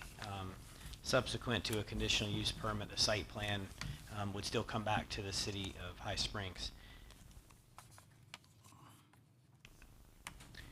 So this property is located at 26020 US Highway 27 on the west side of town. The zoning, as your manager indicated, is C2 commercial. It's a highway commercial type of zoning along US 27. This is an existing developed site. There's an RV and boat storage facility there, located there today. That received a conditional use permit in 2017, as the manager mentioned, and there were conditions there which would carry over in this conditional use permit, and we certainly would agree to. So this is the project site, approximately 8 acres in size. You can see that there is a heavily wooded area along the east side of the property, and part of the 2017 approval is was an implementation of a 50-foot landscape buffer to retain all of that tree canopy and to provide a really nice amount of screening along that local road. And so the site plan I'll show you in just a minute would retain all of those trees. The areas that we're really looking at are in the field, the open area that is in the center of the project. This is the site plan from 2017 and what you see out there today. You can see the two buildings. You can see the access point onto US 27. I shaded in green the landscape buffer areas, including the substantial buffer along 259th Terrace. All of that would remain. The little box that's highlighted, it's so small, I apologize, but those are the conditions of approval from 2017, which required a landscape plan. It also requires the permanent maintenance and management of trees and canopies. If any trees die, they have to be replaced. That's a condition of that approval and would carry over to this one. And that no vehicle maintenance could be performed on this property. That was a concern from 2017. A couple of pictures for you. This is the existing facility at the corner of 259th Terrace and 27. You can see that there's a landscape hedge and canopy trees along the perimeter. This is a view of 259th Terrace facing north. It just shows you the substantial nature of that tree canopy area that really provides a very nice screening from 259th Terrace. This is a photo of the existing mini storage. It's across the street. It's actually just to the south, right across the street on US 27. Essentially the same type of use that's being proposed before you tonight. So this is the site plan. You can see again the areas in green are landscape buffers and landscaped areas. 50-foot landscape buffer on the east. The area in the red dash lines is essentially an existing field and cleared area where the proposed mini storage buildings would go. And we would continue to maintain the access that's along State Road 27. That has an FDOT permit and would remain in its current configuration.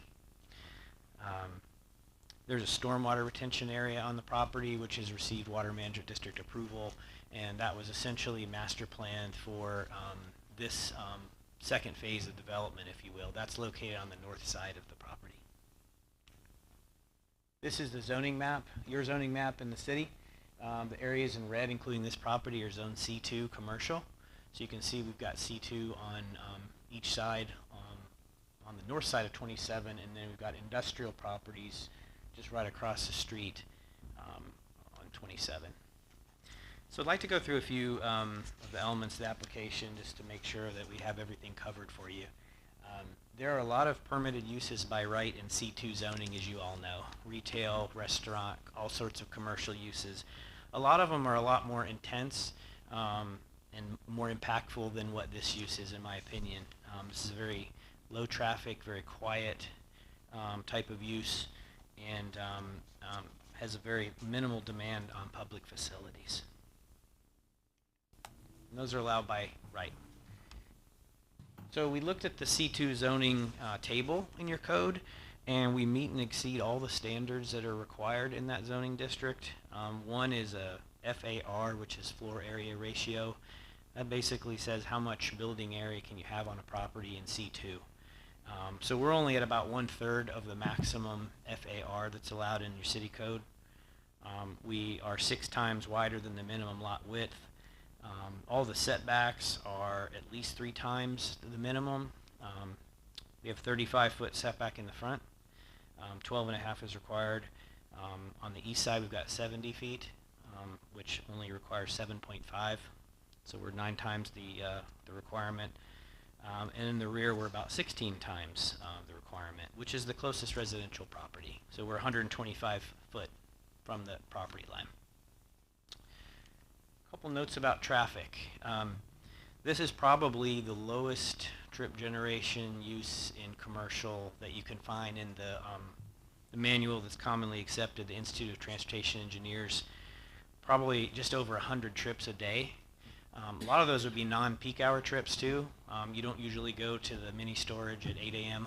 on a weekday when everybody's trying to get to work. So it's very low traffic, it's dispersed.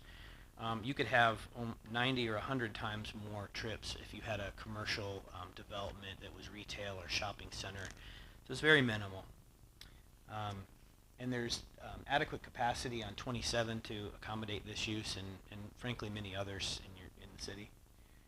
There was some discussion at the Planning and Zoning Board about our driveway, and I know this is not large enough to read, but this is the DOT permit for the driveway. It was properly designed and permitted, so that issue has been taken care of as far as access with DOT.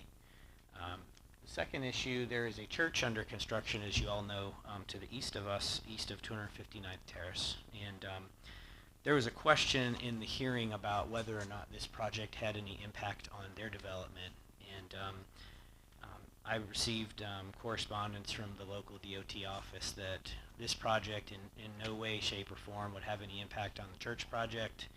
It wouldn't have any impact on their driveway access. So I put this in the application to address that discussion point at the Planning and Zoning Board. There are no historic resources, wetlands, floodplains, or plant or animal habitat. This is a existing developed site. Essentially 100% of the trees that are on site will be maintained in a buffer. And so there's 8 criteria for approval that you have for a conditional use permit. I won't read all of this, but I will go through them just very briefly. Condition number 1 is that we will not adversely affect property values or the neighborhood. And as I mentioned, this is a very quiet, low traffic generating type of use with a very large buffer and setbacks, so we feel that we would not have any negative impacts on the surrounding area, which most of is non-residential in nature. Item number 2, are we consistent with the character of the existing land use pattern in the surrounding area? Again, we're on the state arterial road, US 27, and that everything is kind of internally configured and the access is out to that state road, and we are buffering heavily on the local road to the east. Does the use create or excessive, does it create excessively, does it excessively increase traffic? Let me try one more time. Again, I think this is about the lowest trip generation type of use you could have, so I think that issue is addressed. Does it have suitable drainage access, ingress and egress? And again, as I put in there, that we do have the DOT permit, and their driveway has been in place for a few years now. Drainage, it's been permitted by the Water Management District for this project as well. Number 5, screening and buffering. As I mentioned, we've got a very substantial buffer that's well above and beyond what the city code would just generally require. Have we met all the applicable standards in C2 zoning? As I mentioned, we are meeting or exceeding all of those setbacks and buffer standards.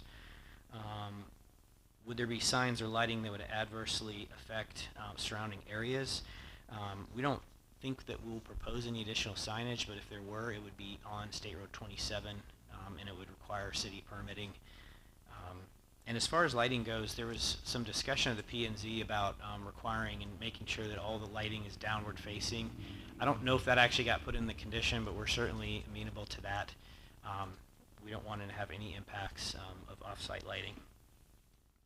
And lastly, we will not interfere with the health, safety, and welfare of the surrounding community area. I think that given what I've provided to you, we would feel that we wouldn't have any negative impacts on any adjacent properties or neighbors. This is sort of just reiterating our compliance with the code and the comp plan, and trying to be compatible with that area with the large buffers and the low traffic generation use. That's a slide I meant to delete earlier. Here's the real one. Again, we feel like we've met all the requirements, dotted all the I's and crossed the T's.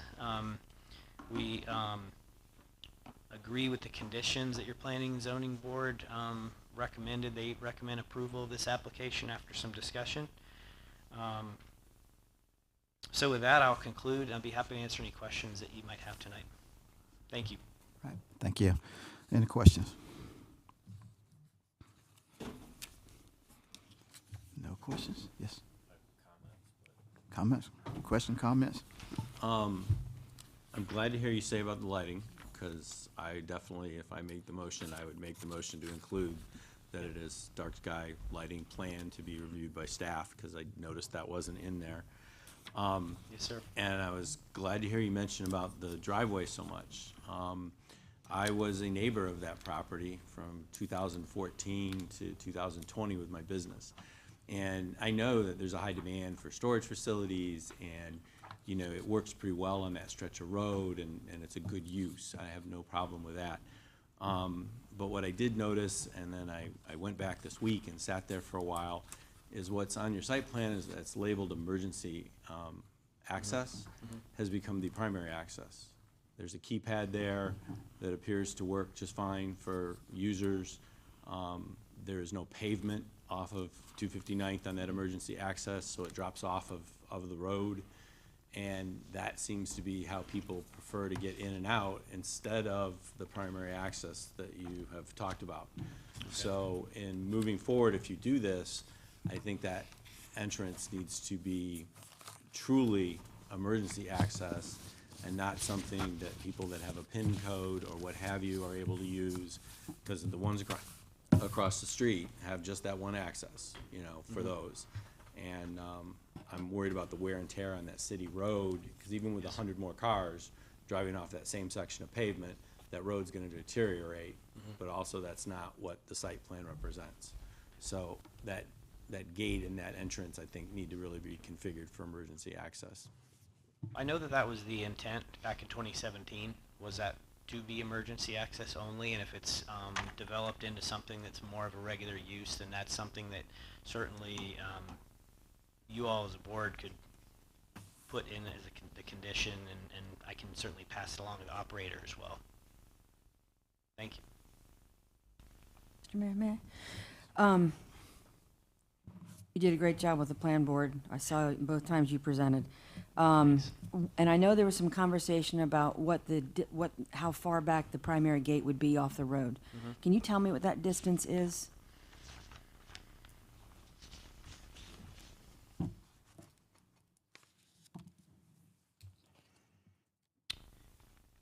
The gate is approximately 40 or 45 feet from the beginning of the turn radius. Okay. We have another storage facility here in town on 2741, and their gate's significantly closer to the road. And I drive by that probably almost every day. And I've never had a problem with people being in the road trying to get in. So I wouldn't imagine on this stretch of road that would happen either. And, you know, I agree, it's pretty low use. And people aren't going to be going there on Sunday. They're going to be going across the street to church. So, you know, it'll be okay. Correct. Hopefully, right?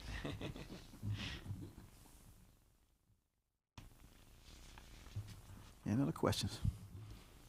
Thank you all very much. I did think I heard you say that we have no reason to lose any trees out here at all.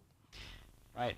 I think, well, certainly in the buffers, zero impact to the trees, but where these buildings are being proposed, it's already an open field. So there should be very good. No Thank trees you. taken out.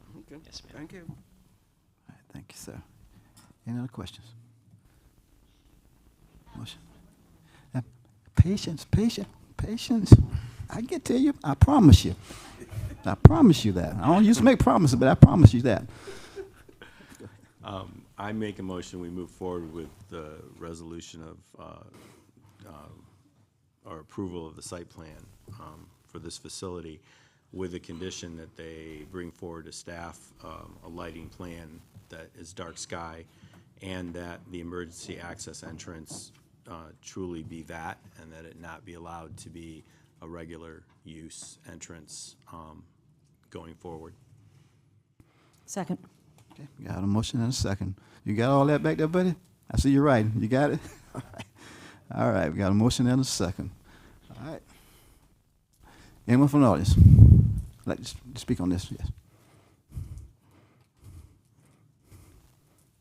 Kristen Rubin again.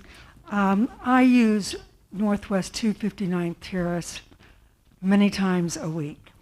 And going into that neighborhood off of 27, I have to slow down. Slowing down means I'm already in a 60-mile-an-hour speed limit area. The people behind me do not like that. They pass me. The people coming out on Northwest 259 Terrace at that time, they have to wait longer because they have to worry and be concerned, because I have been that person also, when there is traffic passing, someone that wants to come onto that street. The other thing that I would like to address is that emergency access that was specified to be only for emergency access. That is not the case. And we also now have a church that is going up on that corner, and there is an ingress-egress that is going to be on 259th Terrace. I do not know if that is going to be an emergency access road only, but the combination of the two places, having all of that traffic in that one space, can be quite dangerous, and I just want to see that addressed. Thank you so much. On that. So with the church in question, DOT denied their access to 27 and made them go in on the side road. That was a DOT decision, not a city decision. As far as emergency access goes on that commercial property, that was set. They already had the entrance there coming in off of 27. The emergency access was a fire department requirement because it required 2 points of access for that commercial building. And if you look at the church site, their emergency access is actually the drive off of 27. So there is some differences there, but that's how that came about. Anyone else?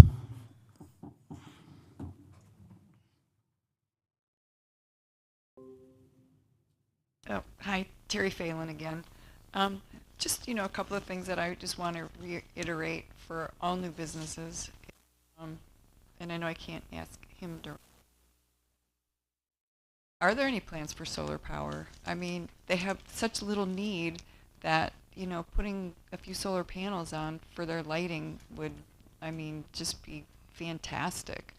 And it also lowers their cost.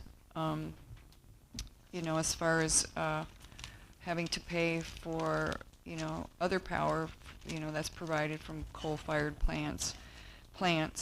And then again, the impermeable surfaces where just more asphalt, more concrete, nowhere for the water to filter back naturally. I mean, I realize there's going to be retention ponds, but retention ponds just don't really do what impermeable surfaces would do, especially for the water.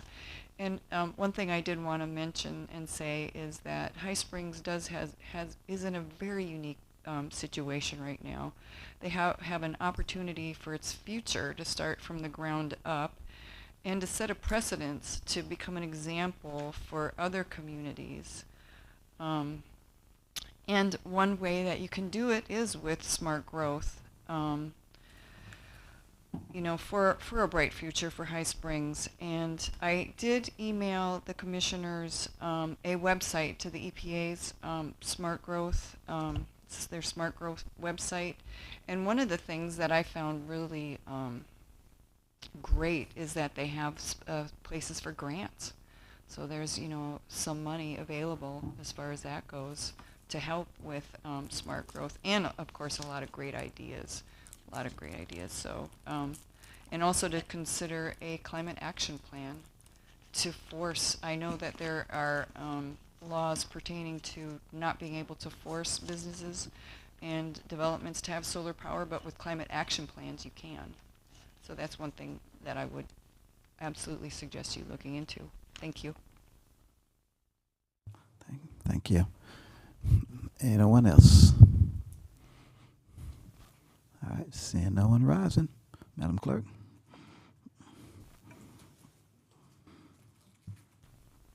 Commissioner Ambrose?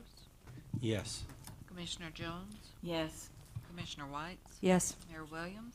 Yes. Vice Mayor James? Yes. All right, motion carries. Moving on to item number 3. Discuss and consider act of resolution 2022-0. Mr. Mayor, this is a resolution of the City Commission of the City of High Springs, Florida, authorizing the mayors and the manager and necessary staff to engage in discussions and furtherance of exploring the possibility of a regional advanced wastewater treatment facility, making certain findings of fact in support of the city, exploring the concept of a regional advanced wastewater treatment facility, and providing an effective date. The appropriate motion will be to pass resolution number 2022-0 as read by title only. 2022-0. First off, I'd like to recognize the mayor from Newberry's here, sitting in the back, if there's any questions for him. This has been a lot of discussion we've had about the regional sewer plant. We've had further discussion with their staff about this. This is a step necessary. We need to have a seat at the table to consider exploring this option while they're applying for grants and looking at different things with this project. So this is a formality. This does not lock us into anything. All this is stating is that we would like a seat at the table to negotiate it. Thank you. Any discussion? May I ask a question of Mr. Mayor? Sure. Since he's been so patient back there. No, you, sir. You've been sitting there a long time because he came in. Mr. Other Mayor, Mr. Mayor from down south a ways. Commissioner? Mr. Mayor, how are you? How many cities do you have on board already? You've got Archer and Trenton and Newberry, is that correct? Trenton hasn't formally agreed. Okay. They've been kind of going back and forth. I'm having a meeting with their mayor actually later this week because we've had some developments. We've been successful at getting grants, and one of the unique elements here is that as Newberry is successfully pulling money out of Tallahassee, every city that's involved in this actually benefits because that brings the price down for everybody. So I think we're up to about 4 to 6 million that we've gotten so far. We have really good prospects. So I think it makes it a little bit more enticing, and I agree with Bruce. It's all we're doing right now is just entering those conversations.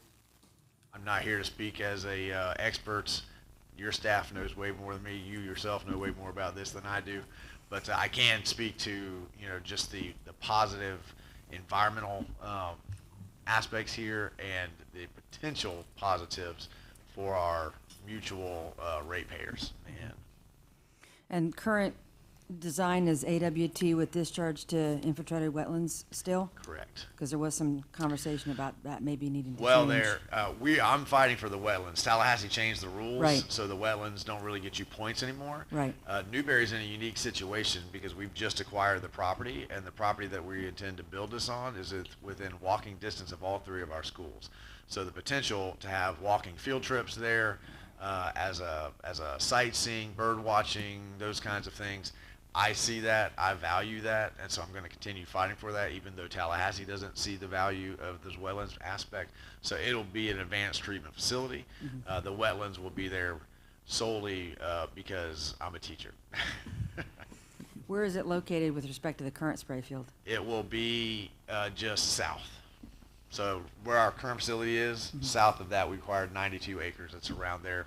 So we need about 40 to 42 for the actual facility. And then we've got a whole bunch of other projects that'll be happening there as well. At this point, I think that, and correct me if I'm wrong, they've received complete funding now for design and engineering of this plant. There's a lot of positives with this. The biggest drawback for us is how do we get this 13 miles? 15 miles by the time it's said and done. If we had to come with that out of pocket, of course, we wouldn't be sitting here because, I mean, it's just it would be, for the cost of getting the line there, we could build another plant. So it puts us in a really unique situation with them at this point. Their staff's been wonderful to work with on this. We've got a lot of questions answered at this point.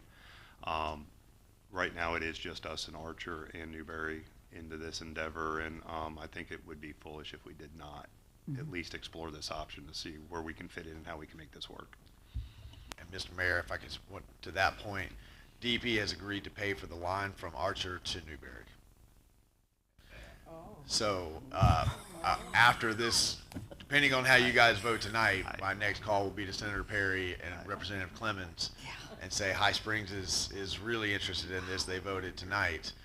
And I thought they were going to, we went to ask if they would pay from city line to city line. And they're so excited about this concept because the carbon footprint is reduced. They understand that the advanced treatment standards has raised the cost for everyone, that it's really not reasonable to expect cities the size of Newberry, High Springs, and Archer to bear that themselves. So they've agreed to pay for the whole thing. So I'm hopeful. He I stole can't my make any thunder. I was promises. Can't make any promises. Yeah, they're really, really excited about it. So I'm up for a road trip anytime you want to go. I think it is well worth the consideration because, again, the narrative that I'm saying to Tallahassee is at this point, if you fund this project, you're helping 3 cities, potentially 4. And all of us have permits that are going to expire. We're all going to be going up to Tallahassee asking for help. They would much rather help a regional $40 million facility than have to do that for every single city. I didn't mean to steal any more thunder. You're good. Any other questions? I was happy to just sit there, but I appreciate the walk. I was getting stiff. We appreciate your patience. Thank you, sir. We're just as excited about it as staff. So I think it's very positive for us. It answers a lot of our questions for our future. It gives us some good 20-year growth, some good thoughts, some good ideas. There's some additional ideas on the table too. We've got some other unique opportunities that we may be bringing forward as well. We're working with another city as well. So thank you. All right, thank you. If there's nothing else, I entertain a motion for resolution 22-0. I would be thrilled. I would be thrilled to That was for you. propose that we approve resolution 2022-0. Second. We got a motion and a second and from the audience. Anyone? All right, hearing no more. Madam Clerk? Commissioner Jones? Yes. Commissioner White?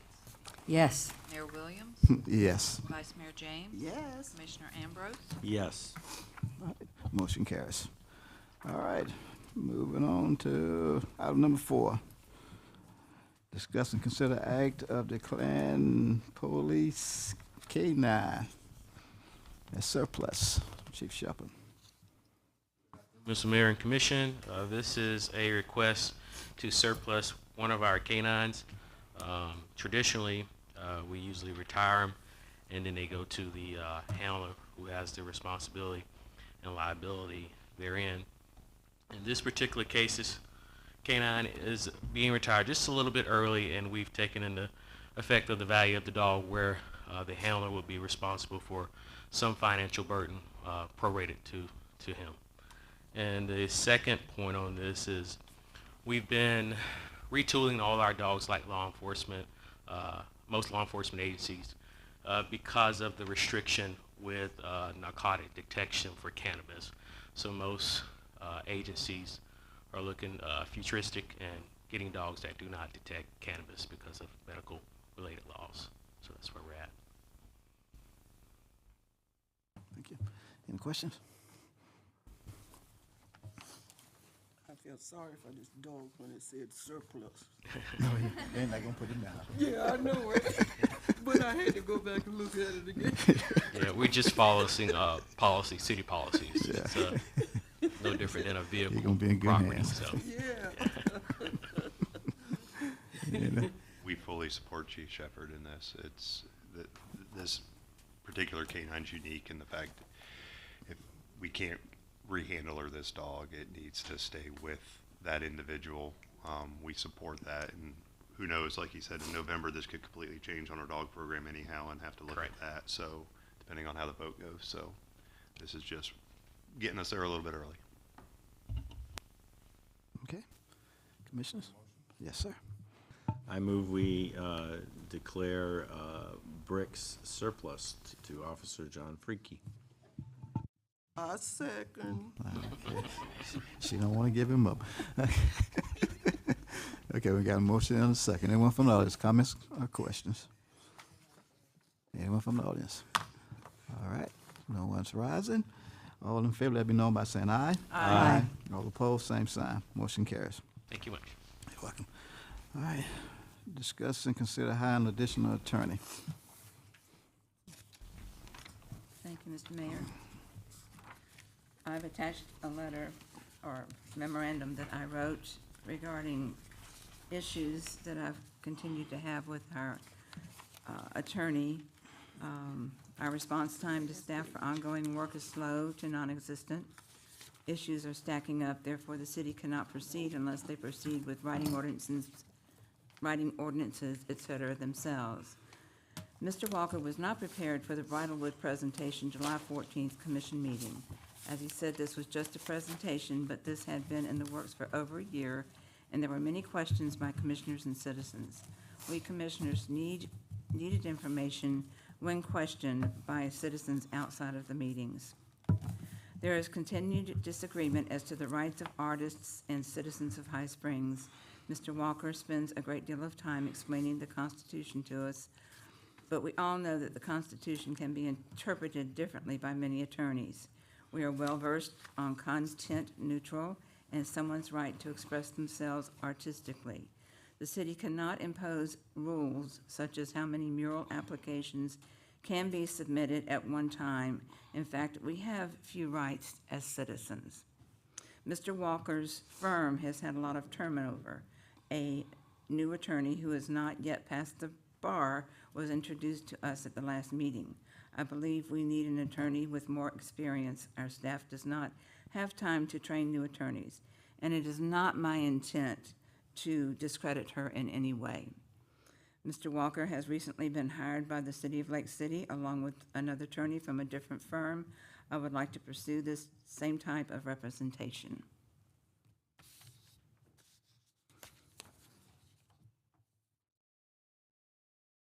Thank you. Any questions, comments? I have a question. If we modified the contract we currently have, that would allow the city to retain additional legal representation, perhaps with other firms that might have particular expertise, perhaps? Or in terms of what Commissioner Jones says in terms of response being slow, I concur. And, you know, there have been a lot of times I've talked to folks on staff where they can't answer questions because they're waiting for the attorney to respond. And, you know, I'm not an attorney, and I just don't know. And I think we do need to have somebody available that perhaps has more time. Would it be possible to amend the contract to allow for a second attorney so that we could seek other Is that something that we can legally do?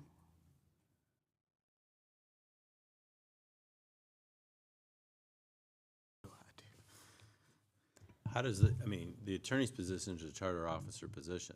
Yes. So wouldn't whoever is the attorney would serve as that charter officer, and then, you know, what they have available to them in terms of resources. So it's my understanding, like the situation you've mentioned with Lake City, Folds & Walker has partnered with another firm to take, it's 8:30, to take over, you know, handling the needs of that city. But I mean, I agree, there are times when it's tough, and staffing's been issues, you know, for many industries and places. And it's just, what are our options to, you know, address some of the concerns in terms of response time and, you know, the expertise and what have you as you're growing. You know, we're just preventively trying to say, okay, we've noticed some stress points, and now we see another major client coming on. How do we address it? At least that's what I'm hearing. I'm sorry, client? I don't understand. Oh. Yeah.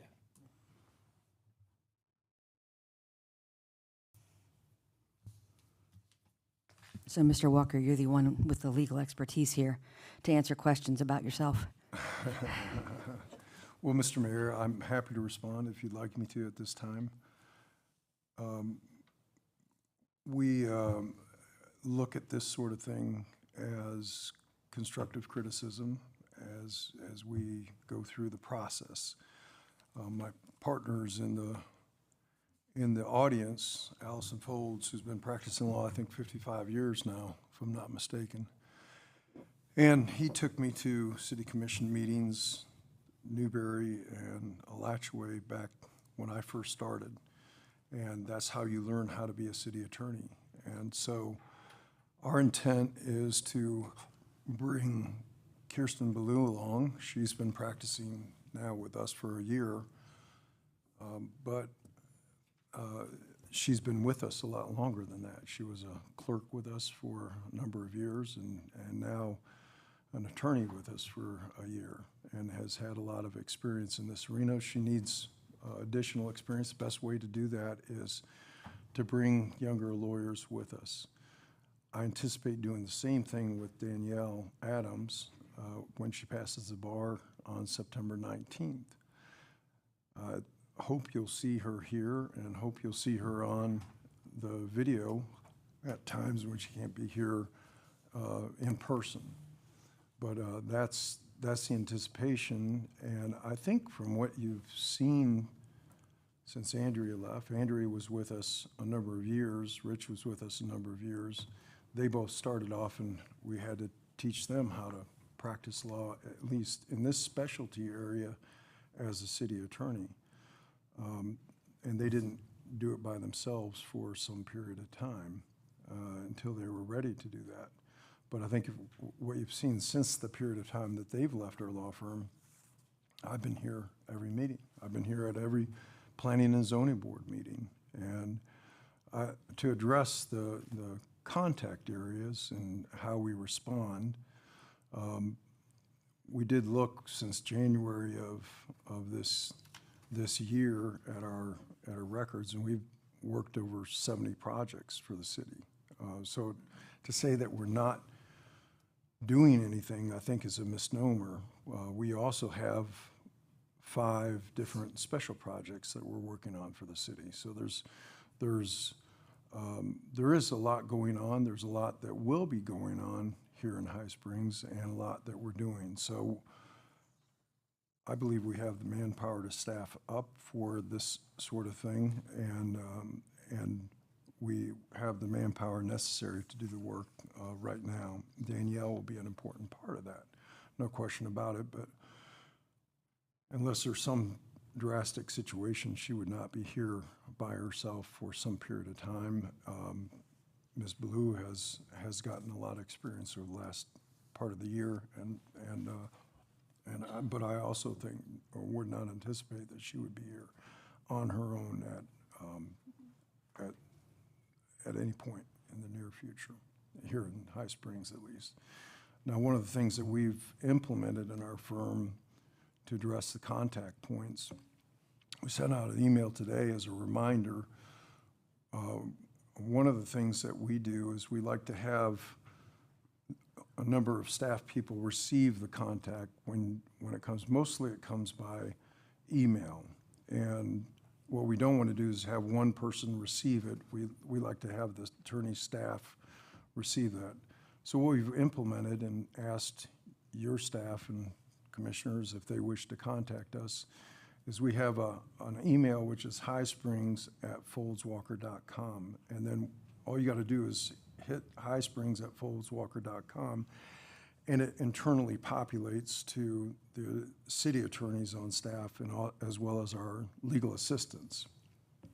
For the time being, we're asking that you continue to notify Scott at Foldswalker, Kirsten at Foldswalker, and Danielle at Foldswalker as well. The High Springs at Foldswalker will internally populate, and so we believe that is one way to improve the communication and contact within the office. The other thing is that I sent out an email to staff that here's my cell phone, and I think your existing staff and commission knows what that cell phone is, but that's really a good way to contact me. I may not be able to pick it up because I'm do mediations and depositions and courtroom work and that sort of thing, but I generally will text back and say, hey, I can't do it right now, but I'll be able to do it in an hour or two when my mediation finishes. And so I think that's one way of being responsive to you as the commissioners, you as the mayor, or staff. My direction in the past and the way I would suggest it is if you need to speak with me, get to Crystal. Crystal's my legal assistant, and she will get you on the calendar. If I'm busy that day, if I'm in court and I get back at 6 o'clock, I'll call you at 6 o'clock. And just let Crystal know that you need to speak to me directly, and that will happen. Same goes for the other attorneys, whether it's Kirsten or Danielle when she becomes a member of the bar, or anybody else on our staff. And as you know, Mr. Mayor, we have a pretty deep bench between Clay Martin, who does city attorney work. Mr. Folds was city attorney for every city in Alachua County, including Gainesville at one point in time, and many of the cities in the surrounding counties, Cedar Key, Trenton, and other cities. So we're following that suit, and we're continuing to service those cities as well. So that would be one of the ways that we would anticipate helping that situation. I think your staff would echo the fact that Danielle coming on, she was with us for 3 years as a file clerk. She's been with us for 3 years as a law clerk. She's coming aboard with a lot of experience already in city work. And she's already moving some projects that have been necessitated and moving them along very well. It was a loss, no question about it, when Andrea was raided from us by a big St. Louis firm, and Rich had the same situation. That was difficult, but we've reacted to it, and we're staffing up and have staffed up, and I believe we can handle this without opening it up to another law firm. We're always willing to listen to the critique. If it's out there, we welcome that, and we'll try to adjust accordingly if need be. I believe that my position as a city attorney is not to do what is popular or what is something that one of the commissioner wishes to propose. I react based upon you three, or a three majority, and not upon the views of one commissioner or another commissioner. I try to look at what the law is and the aspects of the law and follow that specifically. So I think I've addressed number one in the letter. I disagree with number two as far as Brown is concerned. That was a presentation. And it was not the time, I don't think, to start getting into the weeds or issues with respect to a public presentation on something that is going to come before you on a quasi-judicial matter at a later point in time. I don't remember, recollect an email, a cell phone call, or a call to the office from Commissioner Jones on any issue that she has referenced here. I would have responded to it, as she said, and if she wanted me to specifically answer questions about that now, back then, or in the future, it's a phone call away. So, but I don't remember any such contact. With regard to number three, I do agree with Ms. Jones that attorneys have different opinions about the constitutional law, but the one opinion that really matters is the opinion of the Supreme Court of the United States. And the Supreme Court of the United States weighs in frequently on issues related to the First Amendment, and artwork is considered First Amendment governed and First Amendment based. I do think that having an ordinance that meets constitutional muster, whether you call it weakened down or whether you call it few rights, I would not characterize it in that fashion. I would characterize it as an ordinance that will pass constitutional muster. And that is an area that has to be looked at very carefully when you're passing such an ordinance, because that is an area that is subject to litigation, and there are entities out there that look to test the water on that, and so we need to be very careful in passage of such an ordinance. I don't believe our turnover has been any different than probably any other law firm. In fact, I think our turnover is probably a lot less. Mr. Folds has been there for 55 years. I've been there for 40 years now, coming right up on 40 years.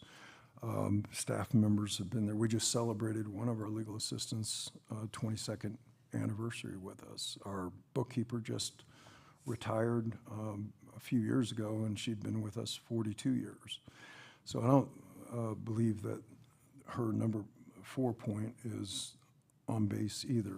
We can't help it if a St. Louis firm comes in and offers a significant benefit to our staff members. In fact, I look at it as a big law firm coming in and seeing that we have a lot of talent in our group, which I think we absolutely do with Ms. Ballou and Danielle Adams as well. Now, getting to the question that Ms. White's, Commissioner White's asked, I don't think that you can hire a lawyer to be your charter officer without going through a different process. I think you can hire a lawyer on a project by project basis. I think that's something that can be done. But I don't believe you could have a charter officer hired by amending the contract. I don't believe that would work. Can I ask a question? Certainly. So, for instance, when we did some of the debt issuance, there was an attorney, it's kind of like more of a comment, there was an attorney who helped with that, right? So that's a project by project basis. So we did not go through your law firm to do that. I mean, we discussed it, but, you know, staff kind of got them through PFM, our financial advisors. The way I'm reading the contract, it's a gray area, whether, in my opinion, whether it has to go through you and you have to choose them, or whether, you know, we could use someone that another charter officer recommends if we need it, such as when we used the lawyer that PFM, you know, they said we should use, because that was a specialized area. That's a very common situation in a bond issuance or a financing issuance, that you have very highly specialized lawyers that do nothing but that work. In the past, we have used lawyers out of Neighbors Giblin and Tallahassee. Mark Mustin's been bond counsel to this city as well as other cities. And it's a highly specialized area on a project-by-project basis, that's correct. Mr. Mayor, may I? Yes. So then, what you're saying is that legally, we could not amend the current contract we have to retain you as a charter officer, but seek legal counsel for specific issues. Let's say, for instance, a specific project, the mural ordinance. Could we not hire a different firm to review or amend or whatever? If there were some similar situation, we would be able to do that? You would still be serving as a charter officer? I mean, without going through an RFP to seek a new firm, would we be able to, because all the special projects, you said you've been working on 7 special projects. When we have special projects like that, could we have another firm available to us to help us with special projects? Would that impact your contract? I think you would need to go through an RFP, Mr. Mayor. I think that's what you would need to do. Okay.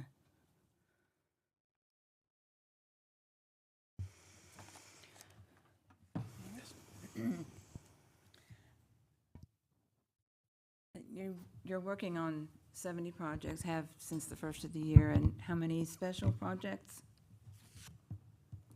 I believe it's 5 special 5? projects.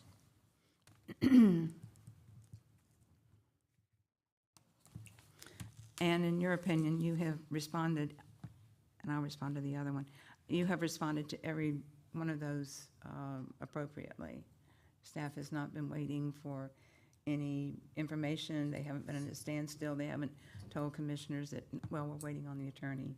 I don't know what staff has told you because I'm not part of that conversation. I will tell you that when I'm told a project is not coming to fruition, and I'll give you an example of that. I talked to Commissioner Ambrose, I think it was a meeting ago, maybe 2 meetings ago, and he said, look, we need to move forward with the easements on the sign project.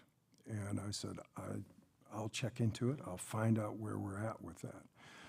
We looked at it, and there are emails going back and forth from city staff to our office, and we were looking for some easement language that we could fill into the agreements that would provide the legal description.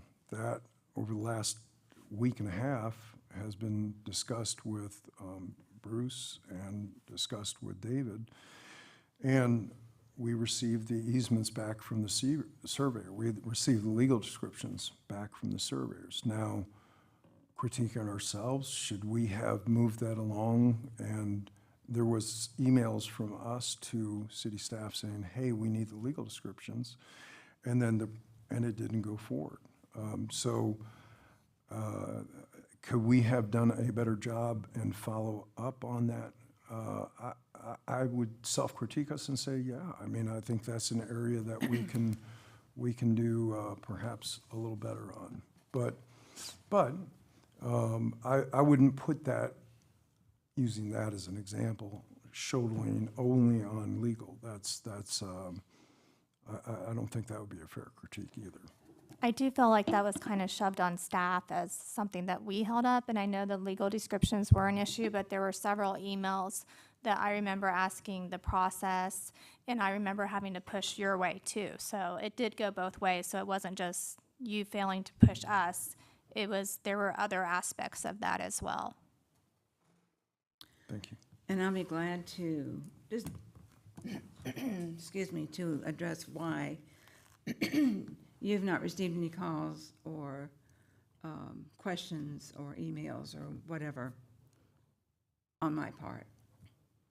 I submitted an evaluation last year, never heard a word from you. which had questions and concerns.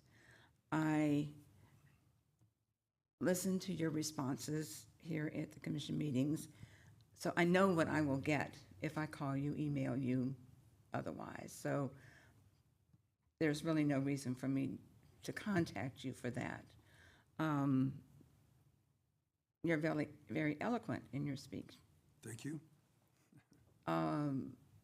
But that doesn't take care of my needs as a commissioner.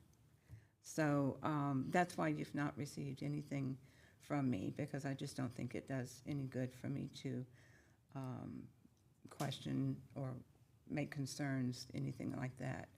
So I still stand by my comments. One of the greatest ones is that during all of our issues with the murals, we hear so much about artistic, you know, they have all the rights to do what they want, but why don't we have any rights? I don't understand. I've asked you this before. I still do not understand why the city, why commissioners do not have the right to say, we don't want 15 murals in this town. The citizens have said that. I mean, it's not me sitting here by myself saying that. The citizens, the meetings we've had, consistently say, we don't want 12 or 15 murals in this town. But it's like, it doesn't matter what you want. They have the right to do it. This is a city. This is the city of High Springs. Why do we not have the right to say no? I do not understand that. And I'll stop. If I could add on to that, one thing that gives me some recent concern with respect to what Commissioner Jones is saying is, I wasn't at the meeting because it was Election Day, but my understanding for the approval process for the mural that was put in over a weekend without filing a COA, my understanding is that staff did very, very detailed, diligent, careful, considerate work and recommended against it being appropriate. And perhaps you can clarify this, because I haven't seen meeting minutes and there was no recording of that meeting, but my understanding is that you directed away from that. One area of concern I have is that it doesn't seem to be that we're respecting the boundaries of the historic district. There seemed to be some isolation of one particular building, maybe not being historically used or historically, but it's within the district. Am I correct in understanding that any kind of COA that has come before the Historic Preservation Board or the Plan Board prior to a couple of weeks ago did consider the historic district as an entity without there being anything pulled out of that? And, you know, the COA process does allow for a lot of subjectivity, and it always has. Why is it that there's legal precedent now that isn't allowing for the staff to go through that process? That's a concern I have now, very specific to the mural ordinance.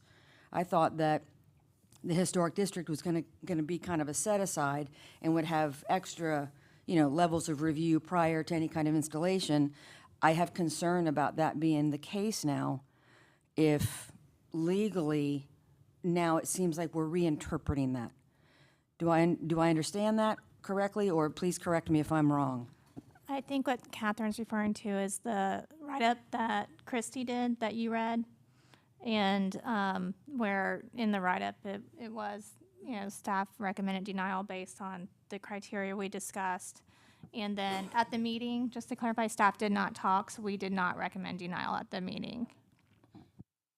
No, I think that that's an improper connotation or construction of what my advice was and my interpretation. First of all, I do think that Christy did an excellent job in her analysis of that, what turned out to be a very, very complex issue. And I think she did a terrific job looking at the Land Development Code, both with respect to the historic district and the sign ordinance and how the interplay of all of that occurred. I think I concurred with her that because it was in the historic district, it is governed, even if it was not a contributing structure. And obviously that building is concrete block and has a metal awning and where the mural was painted, and is obviously not a 200-year-old brick building.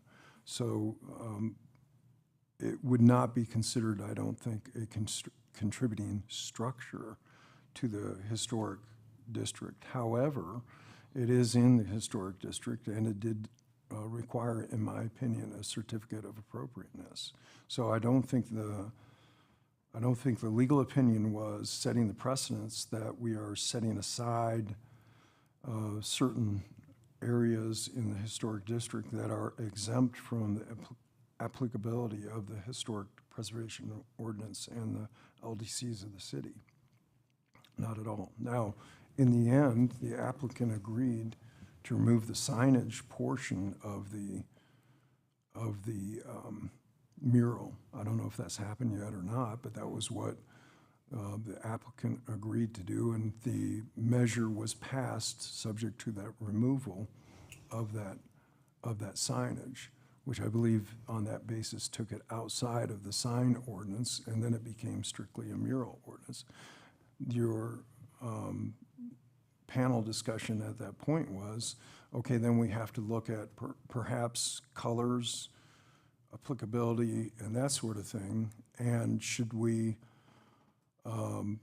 vote against this? Is it appropriate in keeping with the rest of the historic district? And I think the discussion and the deliberation on your board, which was very, very deliberated during the discussion, was that the colors are similar to colors that you find in the rest of the historic district, and how do we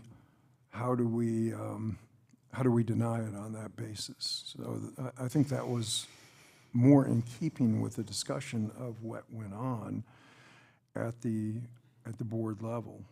I think the one other thing that one of the board members said is questionable that we have governance over this at all, in his opinion. And I don't disagree with that necessarily, but my finding was that in fact was subject to a certificate of appropriateness and needed such from your historic preservation board. So I don't agree with it. Well, so maybe you can explain to me then the process from which I understood that our planning technician did her due diligence and research and recommended that it was not appropriate. What was the path by which it came to you recommending that it was? Because the applicant agreed to remove the signage portion. So it's just a signage versus, versus a mural. Was it a sign or was it a mural? That was the question mark, I think, probably more closely than anything else, and the applicant agreed to remove that from the mural.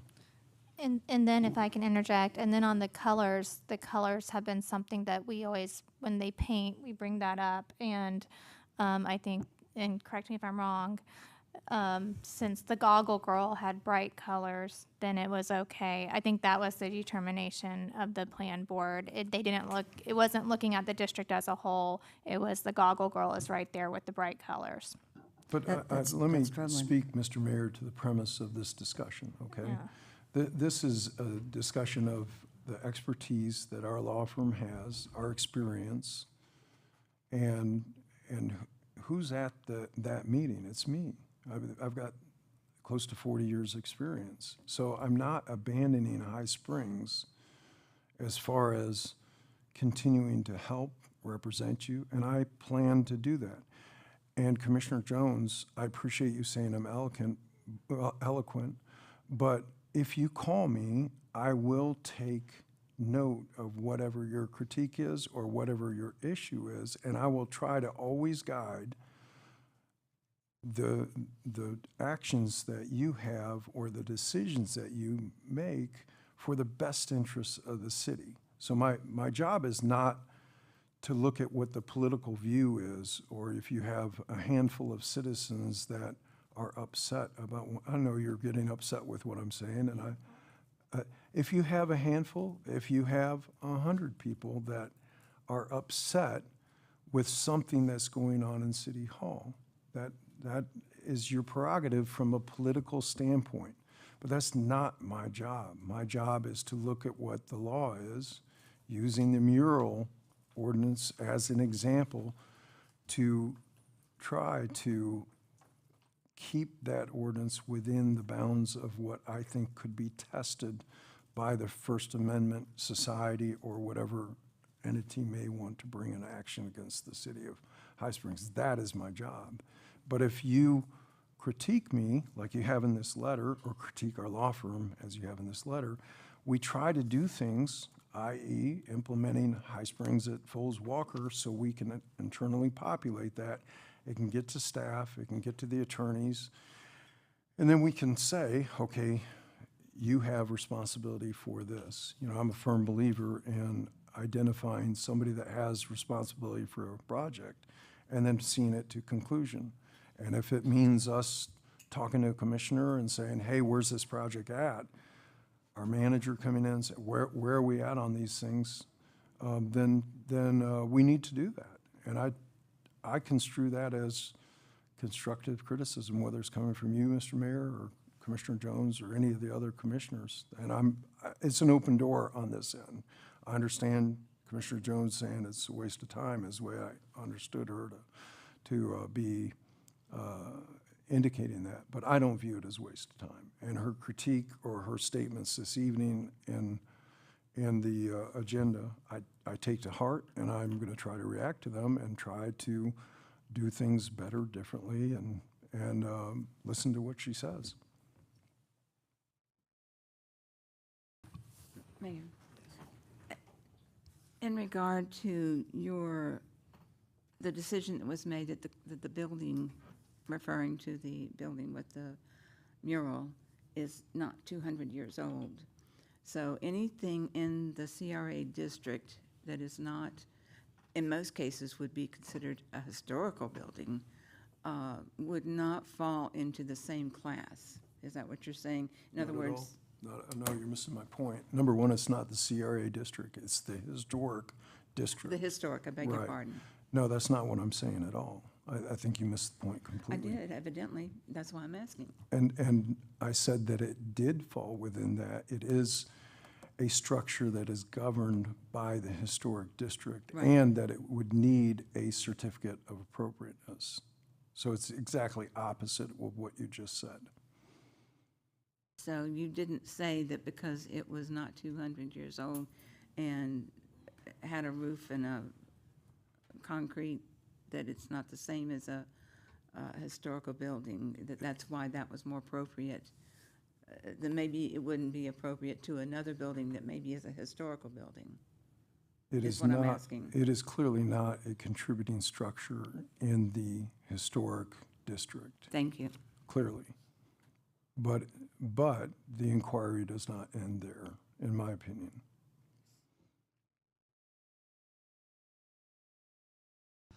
I mean, regarding this discussion, I mean, you're the charter officer is our attorney.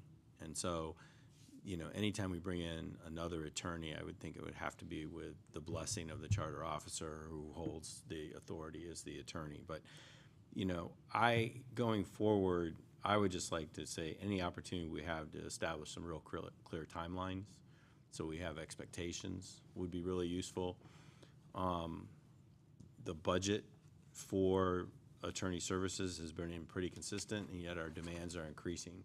So I'd also like to know, you know, and that you advise us if we're exceeding, you know, the expectations of what you had planned in terms of staff time and resources. And maybe that's the time we need to look at saying, okay, who else can we, you know, bring in to handle this type thing. And you mentioned something about, you know, Danielle sometimes being on Zoom, but I just want to make sure we understand, since the attorney also functions as the parliamentarian, I'd be really uncomfortable having the attorney on a regular basis be remote when we're meeting in person. I think the attorney and the parliamentarian should be in the room.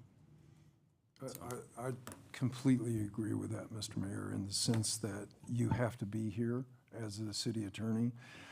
There was a meeting that I appeared by Zoom when I was at the FMAA conference recently. I think your manager kept the agenda pretty light for me on that.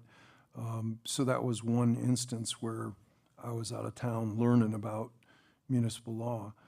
When I reference to Danielle being on Zoom, I mean that she's listening in right now. She's interested in municipal law.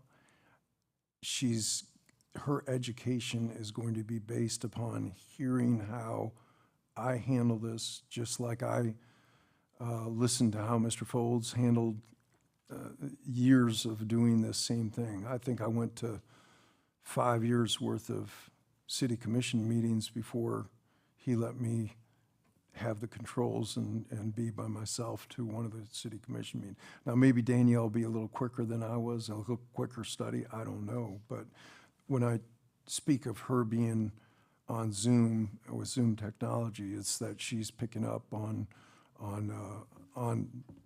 what's going on right now, at least. But she will not be on Zoom handling the meeting.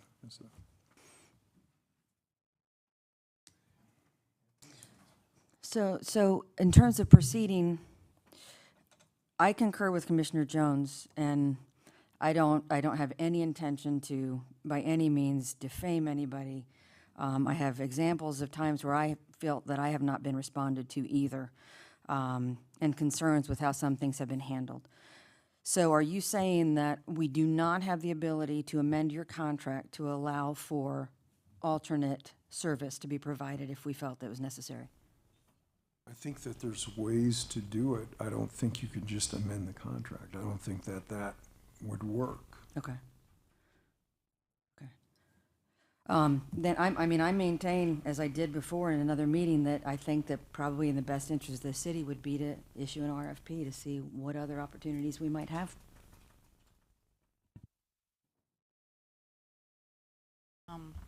In regards to that being a charter officer position, at the time when the charter was adopted, we had an in-house attorney who was an individual. Then now we have a firm, so I'm not sure how that is for a charter officer. I don't think a firm can be a charter officer, so I don't know if you want to have outside counsel look into that and see what the possibilities, are of that before you make a decision, or if the charter needs to be changed and updated. I think that's something that probably needs to be looked into.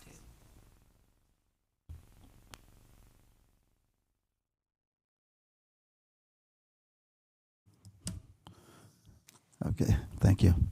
All right, anything else?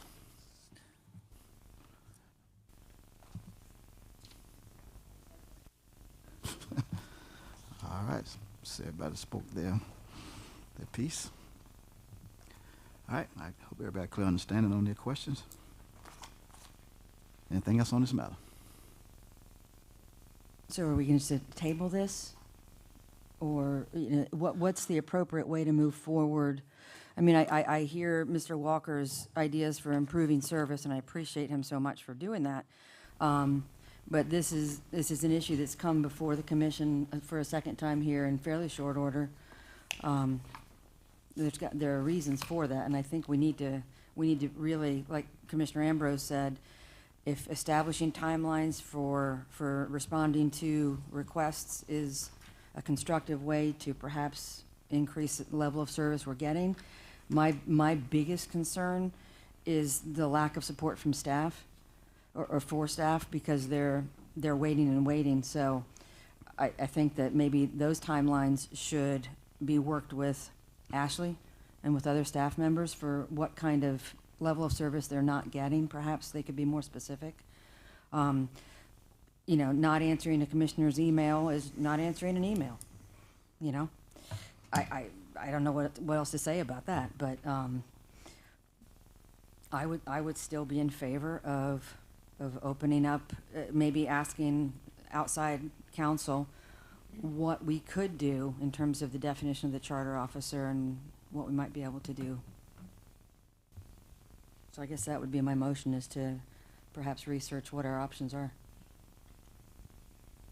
I second.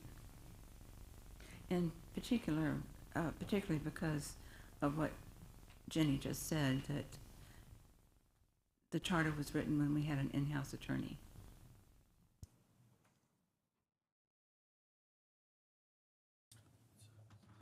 So my understanding, your motion is to look into whether or not a firm can serve as charter officer or answer that question. Right. It's not larger than answering the question about, that Jenny brought up. Right. Right. Is, are we okay with a firm being the charter officer versus the attorney being a charter officer? Right. Okay. I believe as a point of clarification, Jenny, that I'm named as the city attorney. Our law firm, of course, but I believe it's me individually as your city attorney. That was my understanding.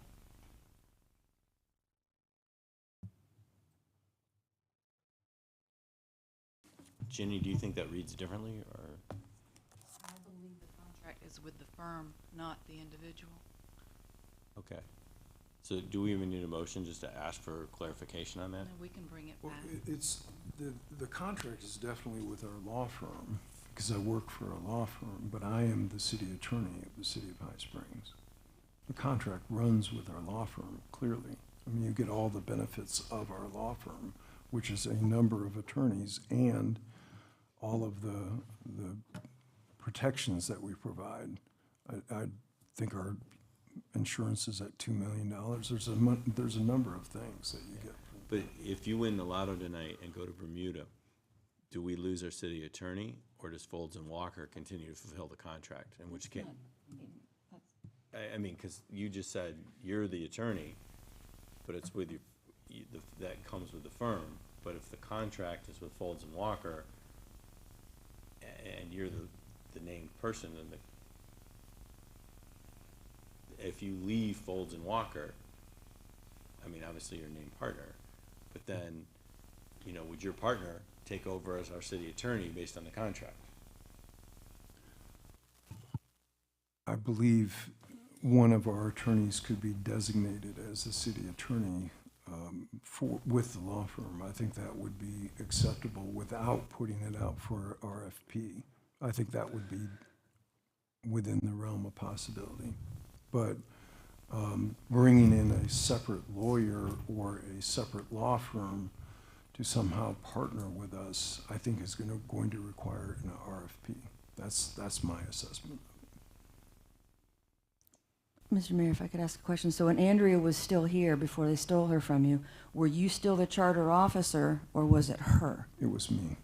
Okay, so she was here representing you, so then that seems to me to be more of an umbrella kind of definition from my perspective, or when Danielle, you know, is here. Okay. Okay, so the way I read the contract, and I don't have it in front of me, was that you can designate people in your law firm. And the way I read it was that if we need to go out and use someone else for whatever reason, we need to get approval kind of through your law firm. That's how I read it. I mean, you might want to clarify that. I think that would be accurate. So if you wanted to use another law firm, then for any purpose, okay, say there's an employee issue that arises, then you would need to contact someone you know and would recommend to us. If there was somewhere when y'all knew and wanted to use, you couldn't use that without Scott saying, correct me if I'm wrong, he's okay with that. The employment arena is a very good example of it. We use attorneys out of Jacksonville pretty frequently because this is a highly specialized area. The bond area is another arena where that happens, where we use Neighbors Giblin. So that is exactly how it goes.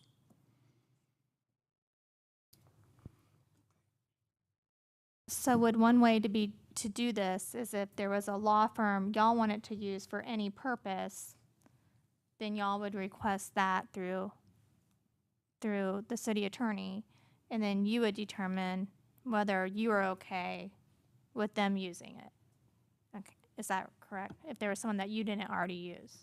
So that could be away with the existing contract. I'm just trying to be a problem solver. Yeah, and not having a contract before us, we don't have a contract before us to read it. So I think we need to look at the contract and see exactly what it's. I know we can't. Yes. Yes. Yes, there is. That's the motion. But the motion is to do what? Well, something we can't do, if that's what I'm hearing. The motion was to determine how our charter, it has a relationship with an attorney. If it's Mr. Walker, if it's his firm or if it's him. So I think you said it's Mr. Walker. Hire a firm to tell you if you can do this, then he has to approve the firm that tells you. So, Yeah. So we need to look at the contract. Yes. And then we can bring it before. I guess I amend my motion then that we review the contract and bring this back for discussion. I will second that. Okay, we got a motion in a second, so I'll be in order. Okay, anyone else? Yes, ma'am.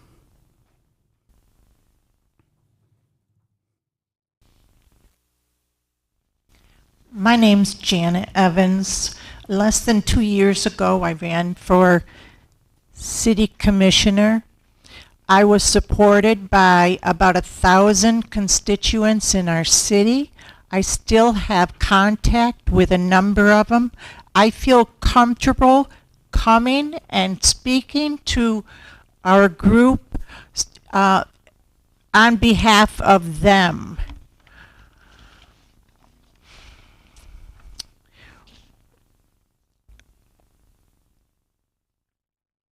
When a mural was constructed over the weekend across from the historic Priest Theater, and it was said that it was not historically used, that is not my understanding of how the historic district is determined.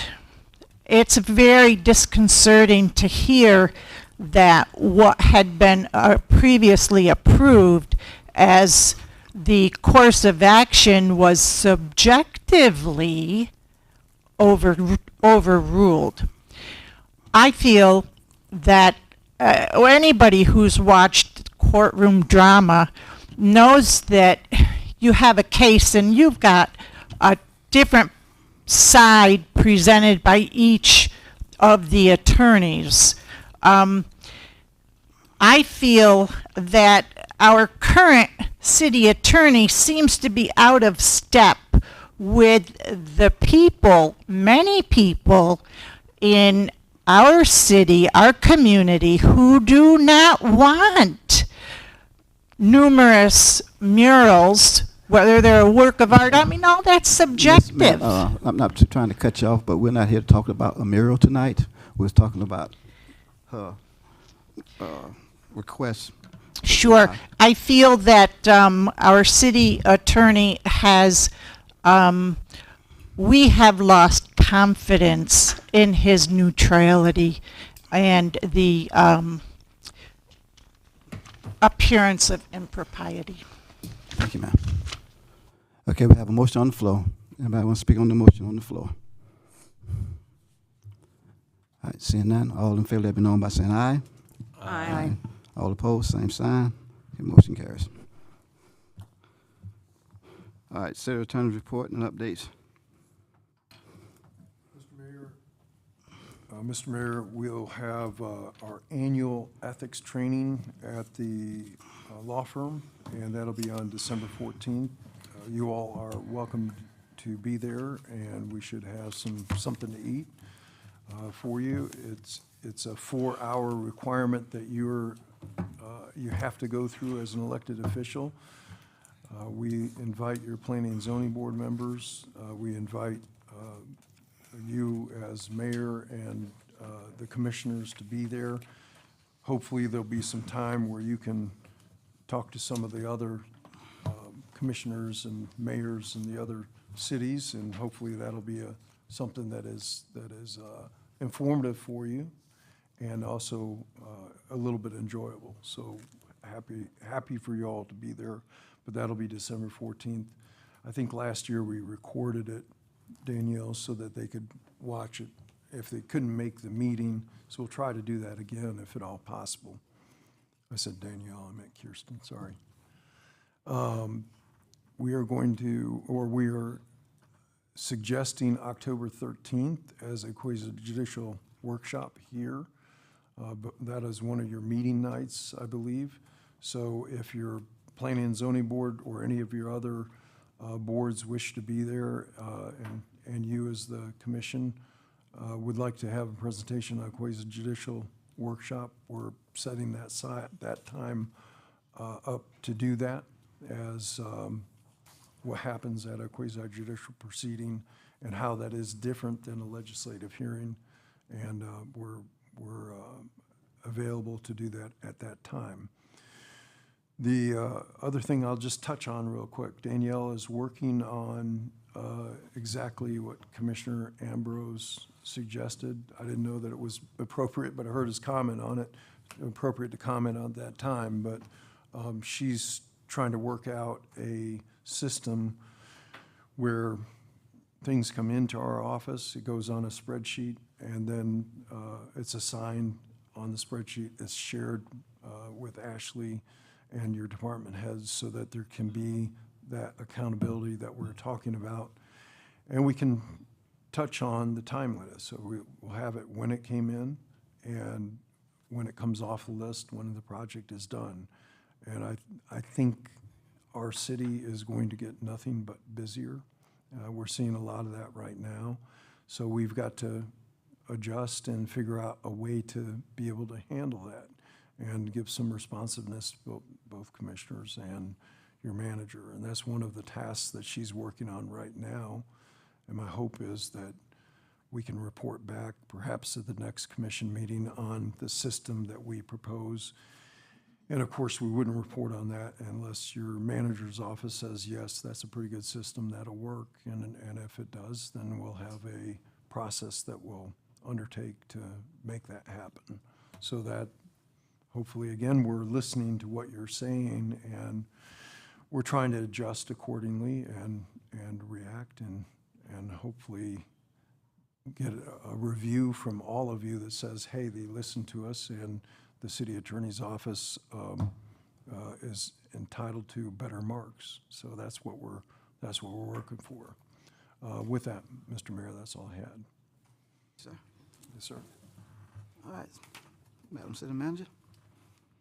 So the Alachua County League of Cities has a scholarship that they're handing out to the cities for $350, and the cities get to pick a nonprofit to give it to. So, and they're going to cut checks pretty soon. So I was wanting y'all, it's such a small amount, I didn't feel like we had to make it a big agenda item and go back and forth. But if y'all could please send me an email, the earlier the better, maybe by Tuesday of next week. It has to be a 501c3. That's what it said in the form. So if you could send me an email of the nonprofit that you would like to receive it, we can split it in half, but it's only $350. And so then I'll have the list of what everyone gives me, and then I'll send it back out, and then let y'all kind of pick your first, second, third out of the list after I get everything that the commissioners want, and hopefully a nonprofit in High Springs. Thank you. That's it? That's it.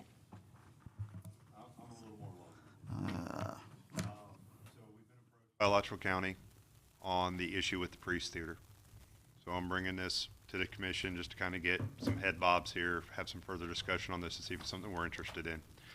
And then I can bring it back at a date later for further discussion on an agenda item.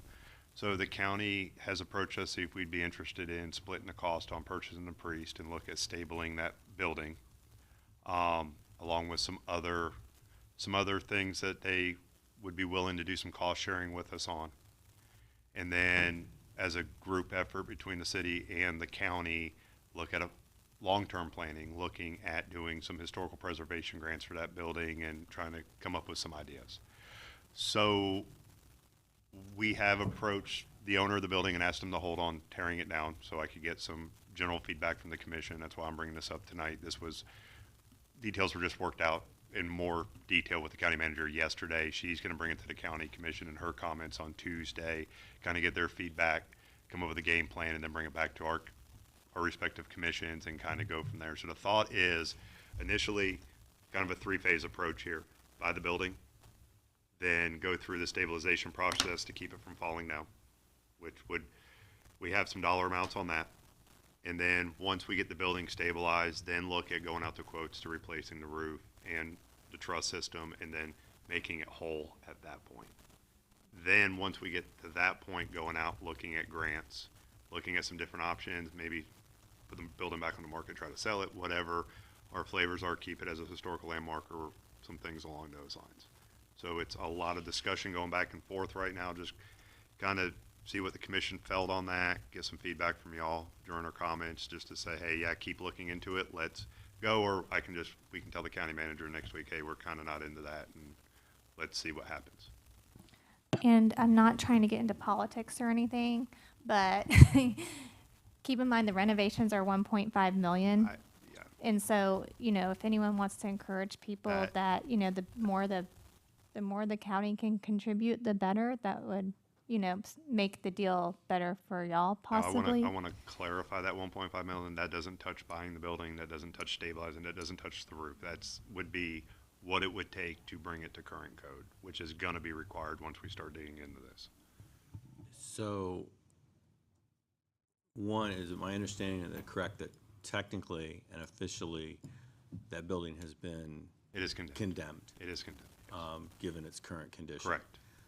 And that the purchase price is approximately $325? Between 300 and 350. Okay. We haven't worked any And pricing out. quote unquote stabilization, which does nothing to do other than do that, keep it from collapsing and eliminate a danger. All stabilization is putting scaffolding in the building, jacking the roof up, keeping it still, and then that would, with the equipment going in there, that would have a reoccurring monthly cost to go with it. And that is currently approximately $30,000. It's about $30,000 just to get the equipment in there to stabilize it, and then about $8,000 a month. A month. That we as would an have to ongoing split. recurring costs to. Correct. To Correct. keep it from falling down. In theory. Okay.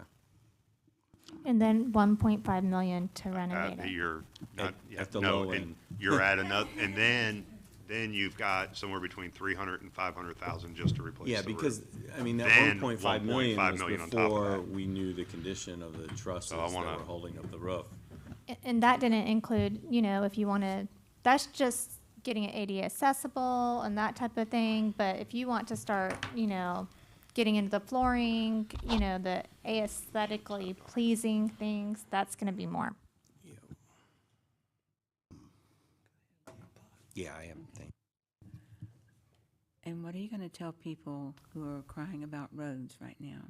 This is different funding, A. B, there has been public outcry throughout the community on this. If I didn't bring this to you to do our due diligence, I would probably be tarred and feathered out of town. So the county did approach us on it. I was just bringing an option forward, and I just wanted to make you aware of it. That was it. I understand. I That's wasn't. the first thing I'm going to hear. And that's probably the second thing I'll hear too.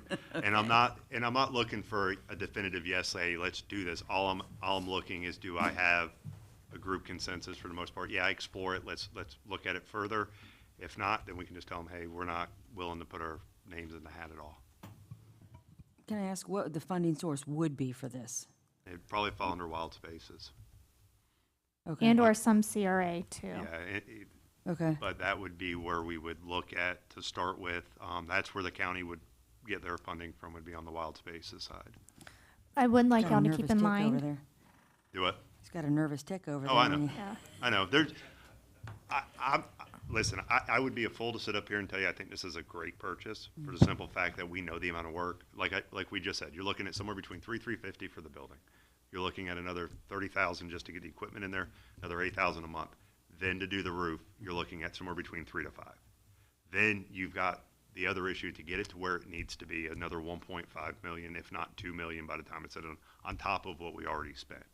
So full disclosure, it's expensive. This is, And operations and maintenance and we haven't even employee. gotten there at this point. I'm just talking to keep the thing from falling down at this point. Yeah.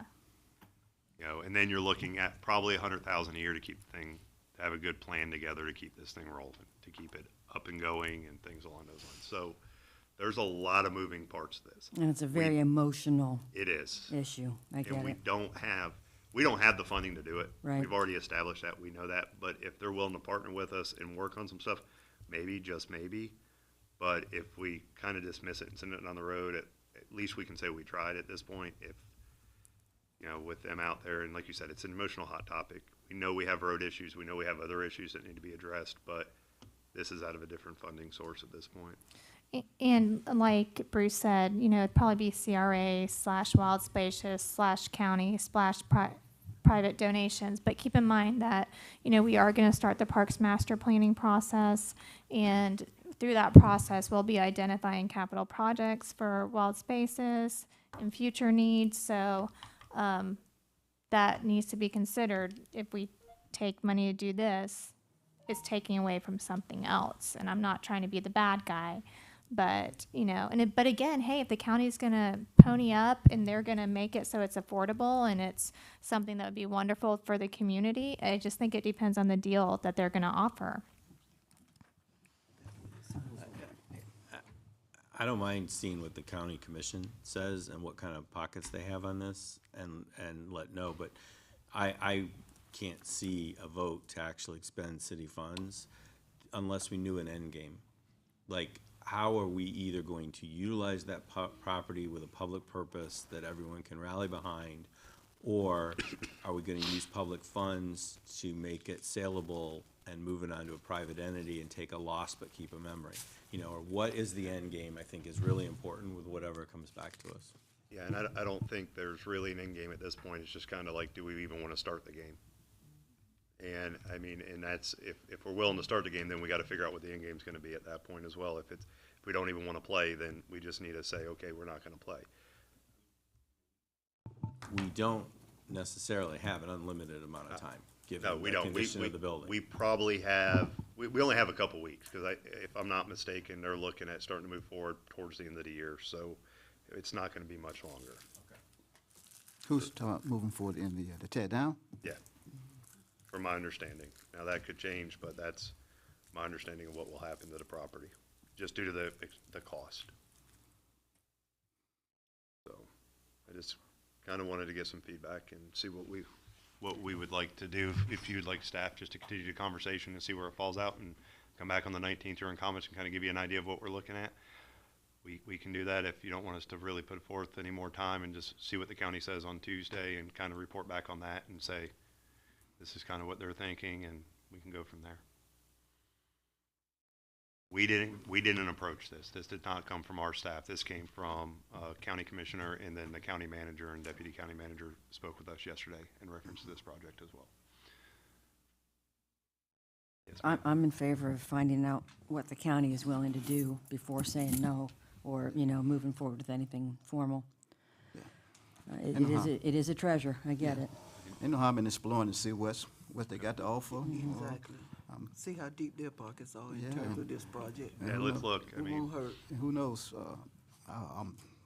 You might get a surprise. Yeah, I thought maybe there might be some historical grants out there save old buildings. It's probably something. Let's explore. Just don't shut the door right now. But let's explore it, because it's a historical market. well, they're pretty confident in the historical grant, but we have to be able to get there. Yeah. And that's the key to this. And then, like Commissioner Amber said, I do agree with, is what's going to be the purpose of this when we get there as well. I'm not a big proponent on spending a whole lot of tax dollars on this, you know, if we're going to look at the grant thing, but it's one of those things right now. It's ponding water up there. We get a lot of rain. It could fall in on itself as we're sitting here talking about it. So it would be one of those things we'd have to get under it would be a fast process just to get it stabilized, because my luck, we'd buy it and it'd fall down the next day. I mean, I'm just throwing that out there. So, time is of the essence, so we'll see where it goes, and I'll give you something back, and if we don't want to, we'd, know, if we can't afford it, then we make that decision. The only other thing I got real quick, or two things I got real quick, is we're getting a lot of questions on when do we want to do Halloween. Do we still want to do it on the day of, or do we want to look at doing a proclamation and picking a different day because Halloween falls on Monday this year? Falls when? On a Monday. So we're already starting to get questions on that. Historically, we do it on the 31st. We have done some proclamations in the past on doing it on another day, but it's kind of been what's up with what the commission prefers. So kind of just looking for some direction on that, what you think. And if we just want to go with the 31st, we tell everybody that's the day we're doing it on, and we don't have to do anything special. If not, then we can put a proclamation together and we can try to get it pretty quick. Did we have discussion one time before about the proclamation? And what was? Proclamation every year. Correct. Declaring the time to trick or treat. But we stopped that when Mr. Booth was here. He said we couldn't declare a holiday. But we're not really declaring the holiday. We're just giving a time so they can trick or treat, so the community will know. We have people call. They start calling now. July. Want to know when we're going to do it because they start making plans. So are you talking about when you could trick or treat downtown to the businesses? Just all over. Or just all over? All over. Because the kids are going trick or treat on Monday anyway. Well, yeah, and we'll start getting phone calls ahead of time because some other communities pick dates, like because it's on a Monday, some place will say, well, hey, we're going to do it on Saturday, or we're going to do it on Friday night. No, we'll do it once, Not but, with your neighborhood. you know, just from some clarity, I can't afford to do it twice with the amount of kids going yeah. through our neighborhood. I'd be in favor of just keeping it on Monday. I'm and- fine with that, if everybody's agreeing with that. I just wanted to get ahead of it because we've already had inquiries. Wow. Yeah, they're ready to go trick or treating. Last thing, and there's Thomas. Elevator's looking like it'll be October still. They're going to start on that, so we're going to, depending on what the date they're going to start decommissioning, by that 13th meeting of October, I believe it is, we'll probably have to be moving to the Civic Center. So that's where we're at on that. I just want to give you an update on that, and that's all I got. Can we keep the telephone, the dial telephone in the elevator? There's a rotary phone in it, so we're Yeah. updating. The one now, okay. Yeah. We're putting that one back in the new Yes. Sure you are. Make sure you can't close the door now. When you put it in, make sure you can't close the door. Exactly.